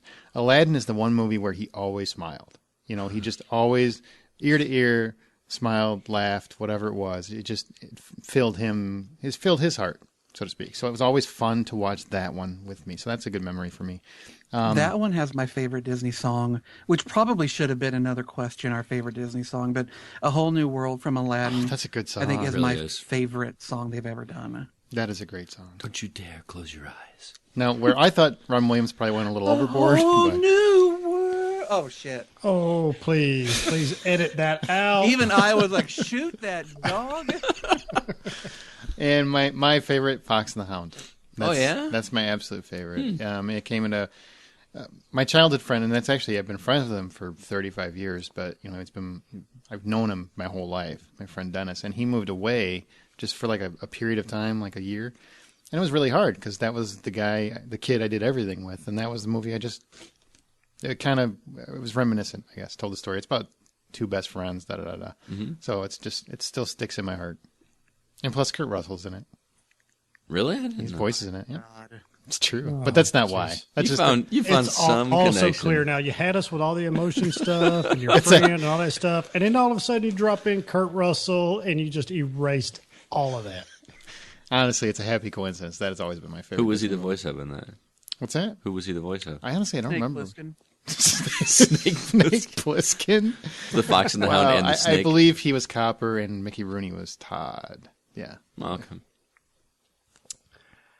Well, mine is it's got to be The Little Mermaid, and it was one of these things where I was 17 years old or so in the Coast Guard, and one of the guys that I worked with, he would have me over to his house because I was living in the barracks in our little building there, and he would have me over at his house and cook, him and his wife would cook me dinner and stuff, and watch the kids. And of course, at this time, this was always on their TV. So I got brainwashed into liking it, basically. Got brainwashed into it. It was like, all right, that was cool. The first, all right, I kind of gave the patronizing, yeah, no, really, it's good, and then after about the, I don't know, 9th time I saw it, I love this movie. So when I transferred out of there as a going away present, they gave me a Little Mermaid twin size comforter. Awesome. So here I am at my next duty station. We commissioned a brand new ship that was being built, and as we're leaving and everything, I've got this. I'm on my bed. I've got a Little Mermaid blanket, or comforter. So, I believe I actually still have it to this day. I didn't think they let your kind in the military back then. Well, we were just starting into the don't ask, don't tell stuff. So. Okay. I kind of think that's a tell. Little Mermaid comforter is a definite tell. You're wrapped up on the flight deck going, I was and still am secure enough in my masculinity that I could deal with. Well, that was one of and those because and since the kids had a big kind of say so behind that, I didn't care what anybody else thought. So, And I was of the age where I had a hard time admitting I liked Little Mermaid because, You should never be ashamed of that. That's a great movie, man. Well, no, I agree. Damn it. You shouldn't have a comforter because that's super not manly. it's not, but I didn't care. I could just picture you like Ashton Kutcher style at The Guardian. Remember that? We just come out, Oh. except you're in a comforter, like all warm and fuzzy. With Sebastian on it. Look, it wasn't a Snuggie, all right? It was No footy pajamas. no, it wasn't right. It was just a big, blanket. Mine's an easy pick as well. To me, Lion King is one of the ones that still stands up just as well as the others. I have such a personal connection with Lion King too, I'm sorry for keep bringing this up, but seriously, my mom found one Disney movie that she had something wrong with, and I was not allowed to watch Lion King for forever. That's why it's your favorite. She's like, curse you, Mom. Possibly. She does not like. I don't know. To this day, the music, it had drums in it. Drums were evil, according to our faith at that time. So I didn't get to see it until later. Then when I finally did, it was everything that I had hoped it would be. It was one of the first, actually the only Disney soundtrack that I had on CD that I listened to regularly. It still holds up. It was a perfect balance of an epic story, great voice acting. It was hilarious. Timon and Pumbaa were so funny. The music was great. Kind of makes me want to go see the stage performance of it. I don't even know if they still do that. I imagine they do somewhere. Do they? Everyone raves about the Lion King on stage as being I don't awesome. know if it's still out. I don't know if they still do it. They did. Kind of wish I would have seen it, but I love that movie to this day. It's one that I would still pop it in, especially I haven't watched it on Blu-ray yet, but I love that soundtrack too. It's so such good. a great soundtrack. It really is. Circle of Life. Lion King on Blu-ray is phenomenal. I've got it, and it is gorgeous. Mm-hmm. And that's one that it's those older ones you think wouldn't make a difference, but they really do. We've got Beauty and the Beast on Blu-ray, and holy cow, that ballroom scene just looks amazing. It does not look like it's that old of a movie. So we actually are a bunch of saps. All right, in honor of Maleficent, what is your favorite Disney animated villain? Brian. Oh, you act like you're contemplating this, like you. Well, didn't know this was coming. I've got a little. Let me ask you this. I need a ruling. Oh, geez, not one of those. So, all right, because she's kind of part villain, part hero, and that's Elsa from Frozen. I don't consider her a villain. Yeah, I wouldn't consider her a villain. no. Everybody kind of hated her, and she really kind of fucked up their own little part of But the she world. wasn't malevolent. Yeah, I gotta All say, right. and she was good. She was Okay. misunderstood, and she was frustrated and confused, but not evil. Right. Okay, so in that case, that's why I wanted a ruling because I. This was your on the sneaky fence way of getting in an honorable mention. Oh, you're so Like you smart. could talk Little Mermaid. So speaking of Little Mermaid, I'm going to go with Ursula, the octopus lady. You got underwear with her on it? I might have had somebody wear an Ursula outfit one time. Whoa. In playtime, but just saying. What? Is that bad? What? Is that Too much? Wait, y'all don't role play? Y'all don't cosplay behind doors? I thought we were all on board with this. Wait a minute. I thought I'm this the was a only safe one? place. Wait a second. I thought we were in the Oh nest. my God. I'm the weird one now. Okay. Somebody's got a panel wagon with no windows on it, but I'm the weird one. All right. Of all the things that you role play, you're gonna role play Ursula from Little Mermaid. Look, moods change, all right? French maid outfits only last for so long. Nurse outfits only last for so long. You got to get a bit creative. Do you suckle on the tentacles? Look, I'm not going into details now. Not after Okay. y'all hate All on. No, you shamed me into that. I'm hiding back into my clamshell like a hermit crab in The Little Mermaid. Just saying. Why Ursula? Oh, my brain hurts. Why Ursula? Because she's sexy, apparently. Apparently, she's really sexy. I don't know. She was really one of the more scary ones. That was and probably just because I've watched The Little Mermaid so many times, she's the first one I really thought of. She just wanted something, and she really didn't go about the right way of getting it. I mean, it wasn't like she was necessarily. I mean, she was bad. I don't want to, sugarcoat that. Let's not justify your nocturnal activities by painting her with some good brush. Yeah, she wanted to steal the girl's voice. She's evil. She had barracuda minions. She's not good. That's never good. They were eels. Whatever. They were not good. Oh, I love it when Justin gets corrected. It's so nice and refreshing. Anyway, let's move on. You're sick. Oh, now we can move on. Oh yeah, listen. Let's move I'm sorry, I don't want Brian getting embarrassed anymore. Oh, yeah. Oh, nice try. Nice try. Yeah. Scotty, what's yours? Mine's a little more obscure, but Ratigan from The Great Mouse Detective. Hey, I remember that, yeah. I love that villain. He's a rat, wears a three-piece suit, complete with a cape, top hat, and a cane. And he's got a pet cat that's like 6 times his size. I remember He that. hates being called a rat. Whenever anyone calls him a rat, even though he is a rat, he like offs him. He's like got that sophistication yet devilishly evil at the same time, and he was voiced by Vincent Price, who just owned that role. I loved the voice that he brought to that role. So that's mine. Justin. Well, as much as I do love The Little Mermaid and Ursula and in all the other Disney movies that we've talked about, the one villain that I hate above all others is Gaston from Beauty and the Beast. He's not a bad guy doing bad things because he's a monster like Ursula or because he's some wizard like Jafar. He's just an asshole. He's just a douche. Yeah. He's just a dick, and he has no special powers. He has no royal claims or anything. He's just a dick who wants to kill the beast. And to me, that makes him the worst of the bunch. Ooh. I like it. Good call. Mine is Ka. From, Oh, the snake from, from the Jungle Book. Just a vindictive little shit.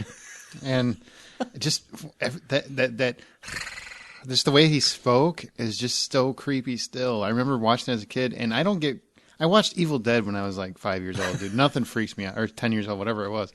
Stuff just doesn't creep me out, but that creeped me out. Just the way that that voice actor talked, man, just nailed that role. Mm-hmm. Nailed it.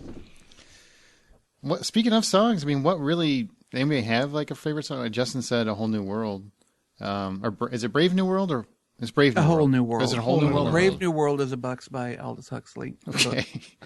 Any others like big mega favorites? Let It Go. I mean, come on. Oh, Let It. Yeah.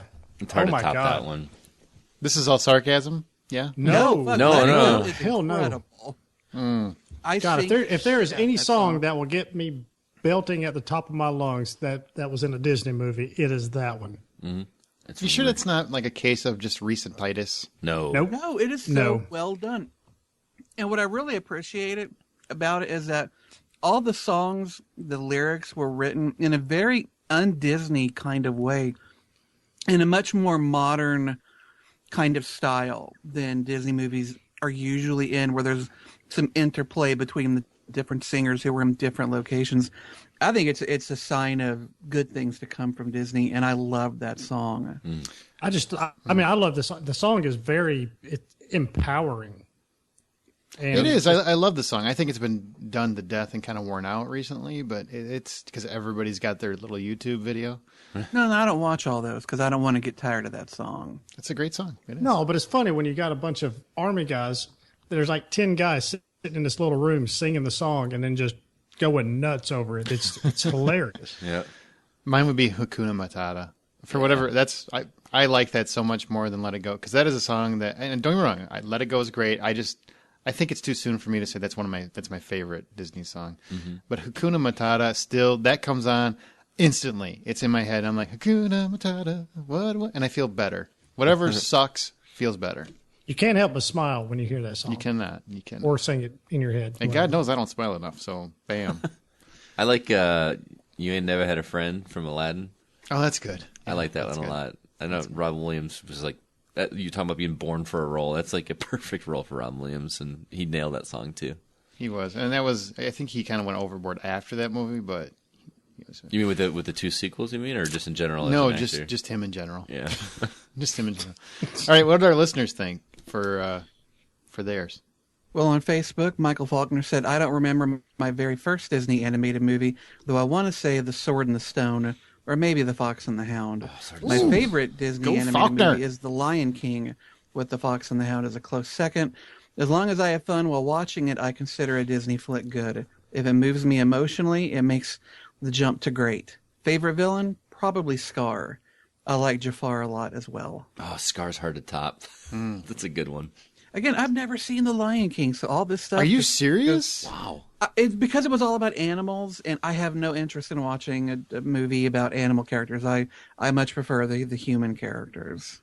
Don't you love animals? The little. like my No, dogs. we covered the fact that he has no soul earlier. So You And gotta. the songs you I heard gotta from it, I watch didn't movie. care for, You but maybe it's gotta just because watch I it. didn't have the movie to kind of context it. Yeah, you gotta watch it. That is a great movie. God, do you just want me to mail you the Blu-ray? And I think that's watch what it? he's working on. Yeah, I think he wants the digital copy. Actually, he wants your passport. That's what he wants. I want you to send me money so I can buy the digital copy. Jeez, yeah, I'll just send you my debit card, and I'll just give you my ATM PIN code while you're Social at it. security number. Okay, good. who's next? Well, Amanda Sink says, I love Sleeping Beauty and Lion King. Aw. Scott Kilgaro says, first one I remember was The Fox and the Hound. Great Disney product that's often overlooked. To be a great Disney film, the plot has to engage adults as well as kids. It should make adults watching it feel like kids again. The plots have to hold together, and there has to be enough humor, but the humor can't take over the film. It's a fine balance to get all of that together in one film. Best villain, Scar from The Lion King. He's the only one I can think of that attacked his own family, killed his brother, tried to kill his nephew. Spoiler Dude alert. was just evil. And Jeremy, we just I don't need to see it. we just tried to get Justin to watch it. Never mind, Justin. You're good. Spoiled, Scott. Thanks. and Jeremy Irons was the perfect voice. No matter what he does in his career now, when he speaks, I hear Scar. That's very true. I don't. I hear Die Hard with a Vengeance. Yeah. Simon. Simon. okay. I always hear. I'm a much better John McClane fan than Disney fan. So All right, David McGrath says, first one I remember seeing is Sleeping Beauty, which also has the best villain. She was mean, hot, and could turn into a freaking dragon. Hey, there's a reason she got her own movie. Recent faves, Tarzan and Mulan. I think the best Disney movies are the ones that stay away from being too cutesy and aren't afraid to go dark, especially when dealing with death. I like that. I don't know, Bambi seemed to deal with it pretty early on there, David. Touche. Just saying. Touche. Brian. Angela Lee says, Cruella scared the crap out of me. My family was obsessed with Jungle Book, and the music is phenomenal. My faves are between Aladdin and Little Mermaid, Wall-E, if you count Pixar. Oh, and the first that I remember watching was Robin Hood. Oh, Robin Hood's a good one. Yeah. Most Yeah. people don't remember that one. Jungle Book, Bare Necessities. That's another one that just makes you Bare feel. necessities. Dun, dun, Just makes you- dun, dun, dun, dun, dun. Yeah. Justin Vaughn says favorite Disney movies are Fantasia and Emperor's New Groove. Emperor's New Groove is seriously underrated. That one is really funny. I've actually never seen that one. David Spade is great. Never seen it. That's why I've never seen that one. You don't like David Spade? Nope. And there's my reason.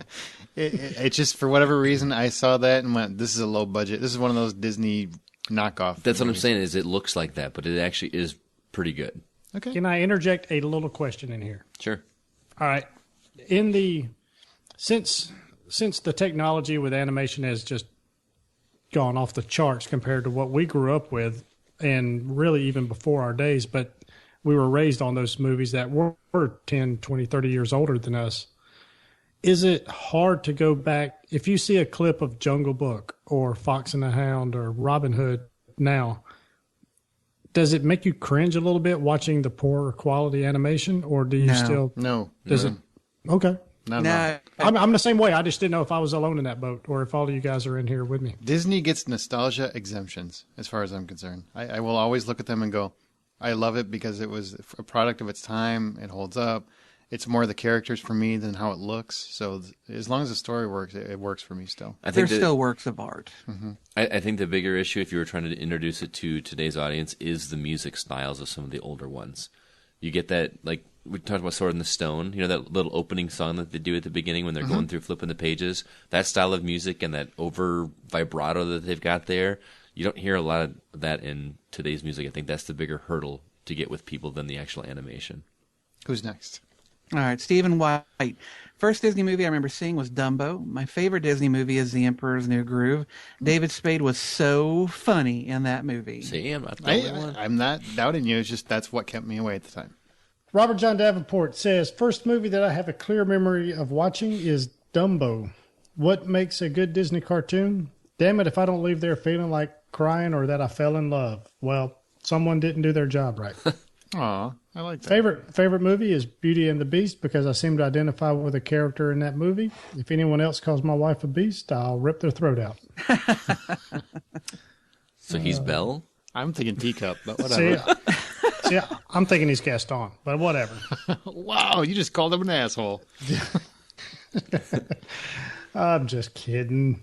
Told jokes. His says his favorite villain is I don't really have one because all are great. However, Gaston is the scariest because he is the most real. Exactly. Big charismatic redneck that riles up the populace into an angry, scared horde to go kill something. So close to home and so terrifying. Yeah, I'm going, wow, there's a mirror. Marcus Shelton says first movie Fantasia. The dinosaur sequence blew my great. young socks How off. do we not say Fantasia for anything? Wow. I mean, that's basically a giant musical. Because dancing brooms are fucking terrifying. Those were Yeah. scary. Let me tell you, that is one of the most visceral and creative films I've ever seen made in the entirety of all film. And It is Fantasia- a beautiful movie. And Fantasia 2000 was kind of a turd. It really was, yes. But the original Fantasia was just breathtaking. Back to Marcus's Facebook message. Favorite is embarrassing coming from a 6'2", 300-pound plus man, but it's going to be Little Mermaid. The Sea Witch was awesome sauce. Brian could get you a comforter for a cheap price. And a costume, apparently. Marcus, I think you sound like you're the right size. You want to wear Ursula? Oh, man. Ew. Wow. Where do you stand on tentacles? Strapping that PVC suit on that dude? No. I can hear Brian percolating from here. I swear to God, there's about to be a hate crime up in this bitch. Craig Schermerhorn. First is The Rescuers in 77. Oh, good. Best is The Little Mermaid, but Emperor's New Groove, once again, is right there. Villain is Cruella. Disney cartoon needs humor, subtlety, and needs to surprise you, catch you off guard, and create a memory anchor that you can think back to and smile. Ariel and Sebastian singing Kiss the Girl. Kronk descending the stairs with his own theme music. Simba and Dad just kicking it, being pals. Think of the movie and you immediately think of a scene. That's the memory anchor for you. Ah, good call. Nice. Lisa Conrad says first movie Bambi, and she says she was devastated by it.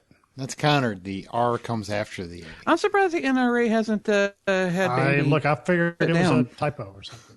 You're surprised the NRA hasn't what? hasn't outlawed Bambi at this point. Oh, I mean, you they don't freaking- like anything that does not promote hunting properly or gun usage and ownership. I'm surprised the Democrats haven't posed it just because they feel like it may promote it. Nerd So what wars. you got? Considering how politic many word. people probably don't hunt because of that movie, I think No. the NRA probably hates it more. No. Let's turn this into a fucking feud, shall we? Let's do it. Next up, we've got Amy, is it Sultan North? Sure. Sultan North? Yep. Sure. Snow White, 1979, at movie theater in Sycamore. The storyline needs to keep moving/building. The animation needs to surpass the boundaries previously set. My favorite Disney animated was Sword in the Stone. Oh, good pick. Yeah. Lori Lowe Bausch says Snow White first movie favorite villain Gaston. Wow. Gaston is getting a lot of them. Steve Peterson says, I think the first I remember seeing was Oliver and Company. For favorite animated movie is Aladdin. Favorite villain is Captain Hook. Good call. That's a good one. Nice. And somebody asked me if Steve Peterson is my brother. No, I have no relation. There are more than one Peterson. I promise you. And lastly, Jonathan Spear says, the first Disney movie I saw was The Lion King. My favorite Disney movie is either Aladdin or Tangled. I'm not sure. My favorite villain is Scar. All right. Oof. Facebook likes. If you like us, well, first I do want to say, guys, that was a great topic. Great. It took up most of our show too, but it was a great. You're I'll welcome. take full credit. Let's let Brian take it since Yep. he I shared had so nothing to do with much. it. We will have to come back and we'll have to do more of those softer movies, not just your damn genre flicks. Those that like us on Facebook, we do mention you on the show. Last week, Jay Edwardson and Robert Larade, or Larade, I'm not sure how you say that. I assume it's Larade, but thanks for liking us on Facebook. And you can do the same. Go to facebook.com/The Hollywood Outsider. That's also where we put topics up where you can comment on. Now let's go to emails and wrap this baby up. Justin? Isaiah says, hey guys, been listening to your show since late last year, so I guess I'm a somewhat new listener. I've got a movie I would like to hear someone recast, and that is What's Eating Gilbert Grape. I personally think it was a great film, and I would like to hear your thoughts on who can take the place of some of the actors in it, and can it even be done? Can it have the same effect as the original for today's generation? Who can fill the shoes of Johnny Depp and Leo DiCaprio, their sisters in the movie and love interest, or some of the other supporting cast? Thanks in advance if you decide to take this request and give it a go. Oh, absolutely. We'll do that in the next show, the next full show. So 2 weeks. Junebug tweeted us to say, loved your time travel discussion. Made me think you need a which ho are you quiz based to ask the differing opinions. That's probably a good call. Good call. We'll work on the which ho are you quiz. Brian? This is from John Davenport. He says, hot tub time machine. Great choice. Thank you guys for doing a great job this week. I have had a week of bad news, and listening to the show this week gave me a nice break from it. Thanks for sticking with it. Oh, that's very nice. Hope this week's much better for you there, John.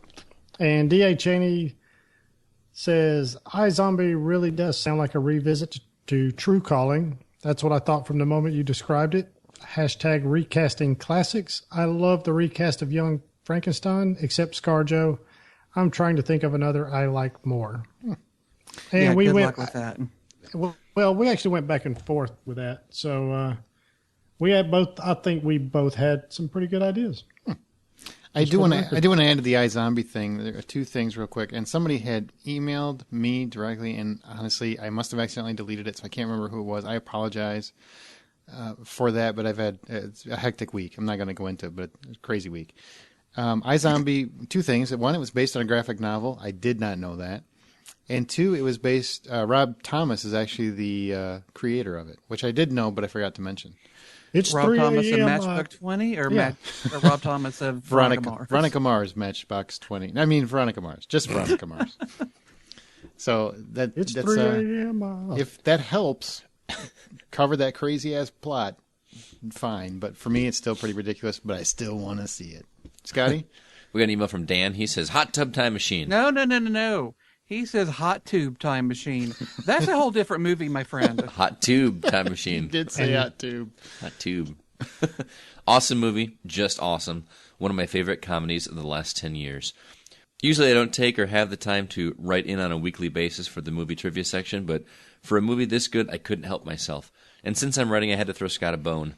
I knew Uncle Buck, and I'm guessing many of the Ho Army did as well, but just didn't write in. So, Scott, it wasn't a hard one. As far as time travel goes, I'm an engineer. If you give me rules, I can't help but start thinking through the logic and how they conflict. Don't make sense or are just plain dumb. Thank you. That's my theory exactly. As was touched on during the episode, any journey through time has its paradoxes so fast. It's a paradox so fast. Oh, excuse me. Any journey through time hits a paradox so fast, it's a fool's errand to even try and apply rules. So I prefer the movies that don't bother with setting rules or defining much detail about what you can or can't do. Just suspend science for 90 minutes and tell me a damn good story. That's why I loved Hot Tub Time Machine. He said tube again. And Army of Darkness. Go back in time, shit happens, shit resolves, roll credits. In the movie About Time, while a nice romantic movie, it completely pulled me out of the story when all of a sudden they threw in a rule.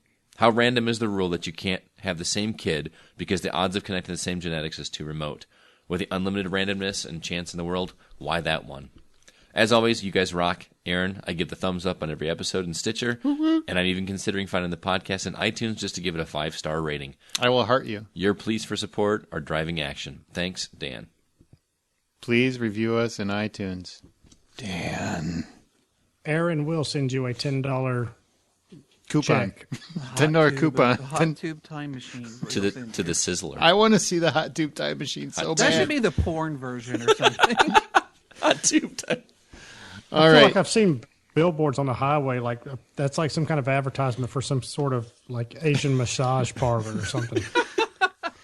Jay Edwardson says, I am deeply disturbed that not one of you named Timeline as one of the worst time travel movies.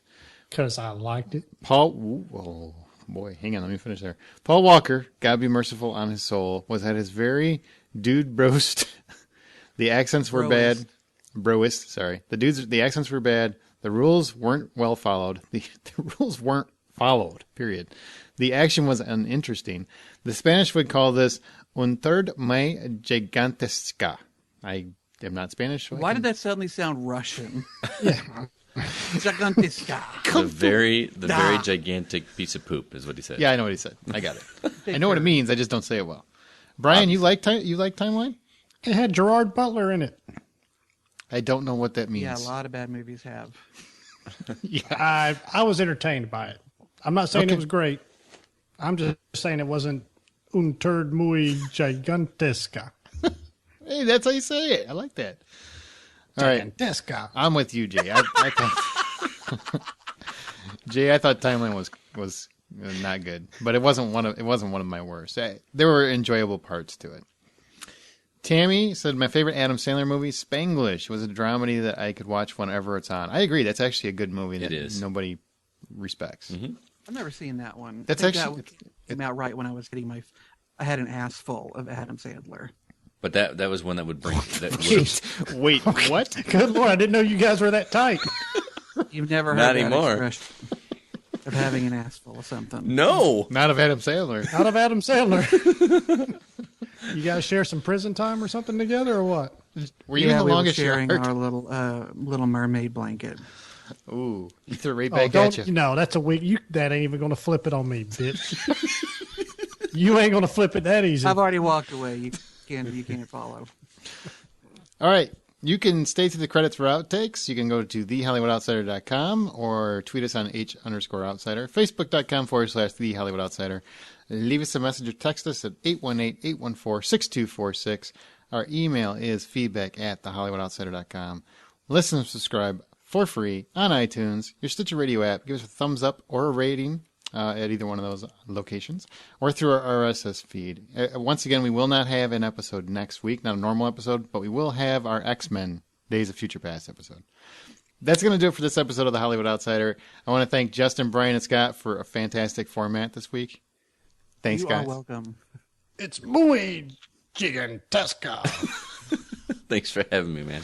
And remember, guys, the next time you go to a theater, buy popcorn. Ooh, turd. I always seem to get one of these comments where right in the middle of the message there's some note from Aaron that's not in any different font type or anything that gives me direction to jump to some other website and continue reading like there's Oh, you took this opportunity to slam me. What a dick. I wouldn't set you up for failure. I would. Yes, we know. Oh yeah. I'm well aware of that. There's one guy asking his friend, if I slept with your mom, would you be angry? And the guy said no. He said, would you be happy? No. How would you feel? Even.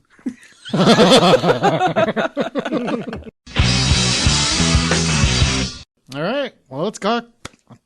Let's cock? All right. All right. I didn't know. Cock grow now. Whoa.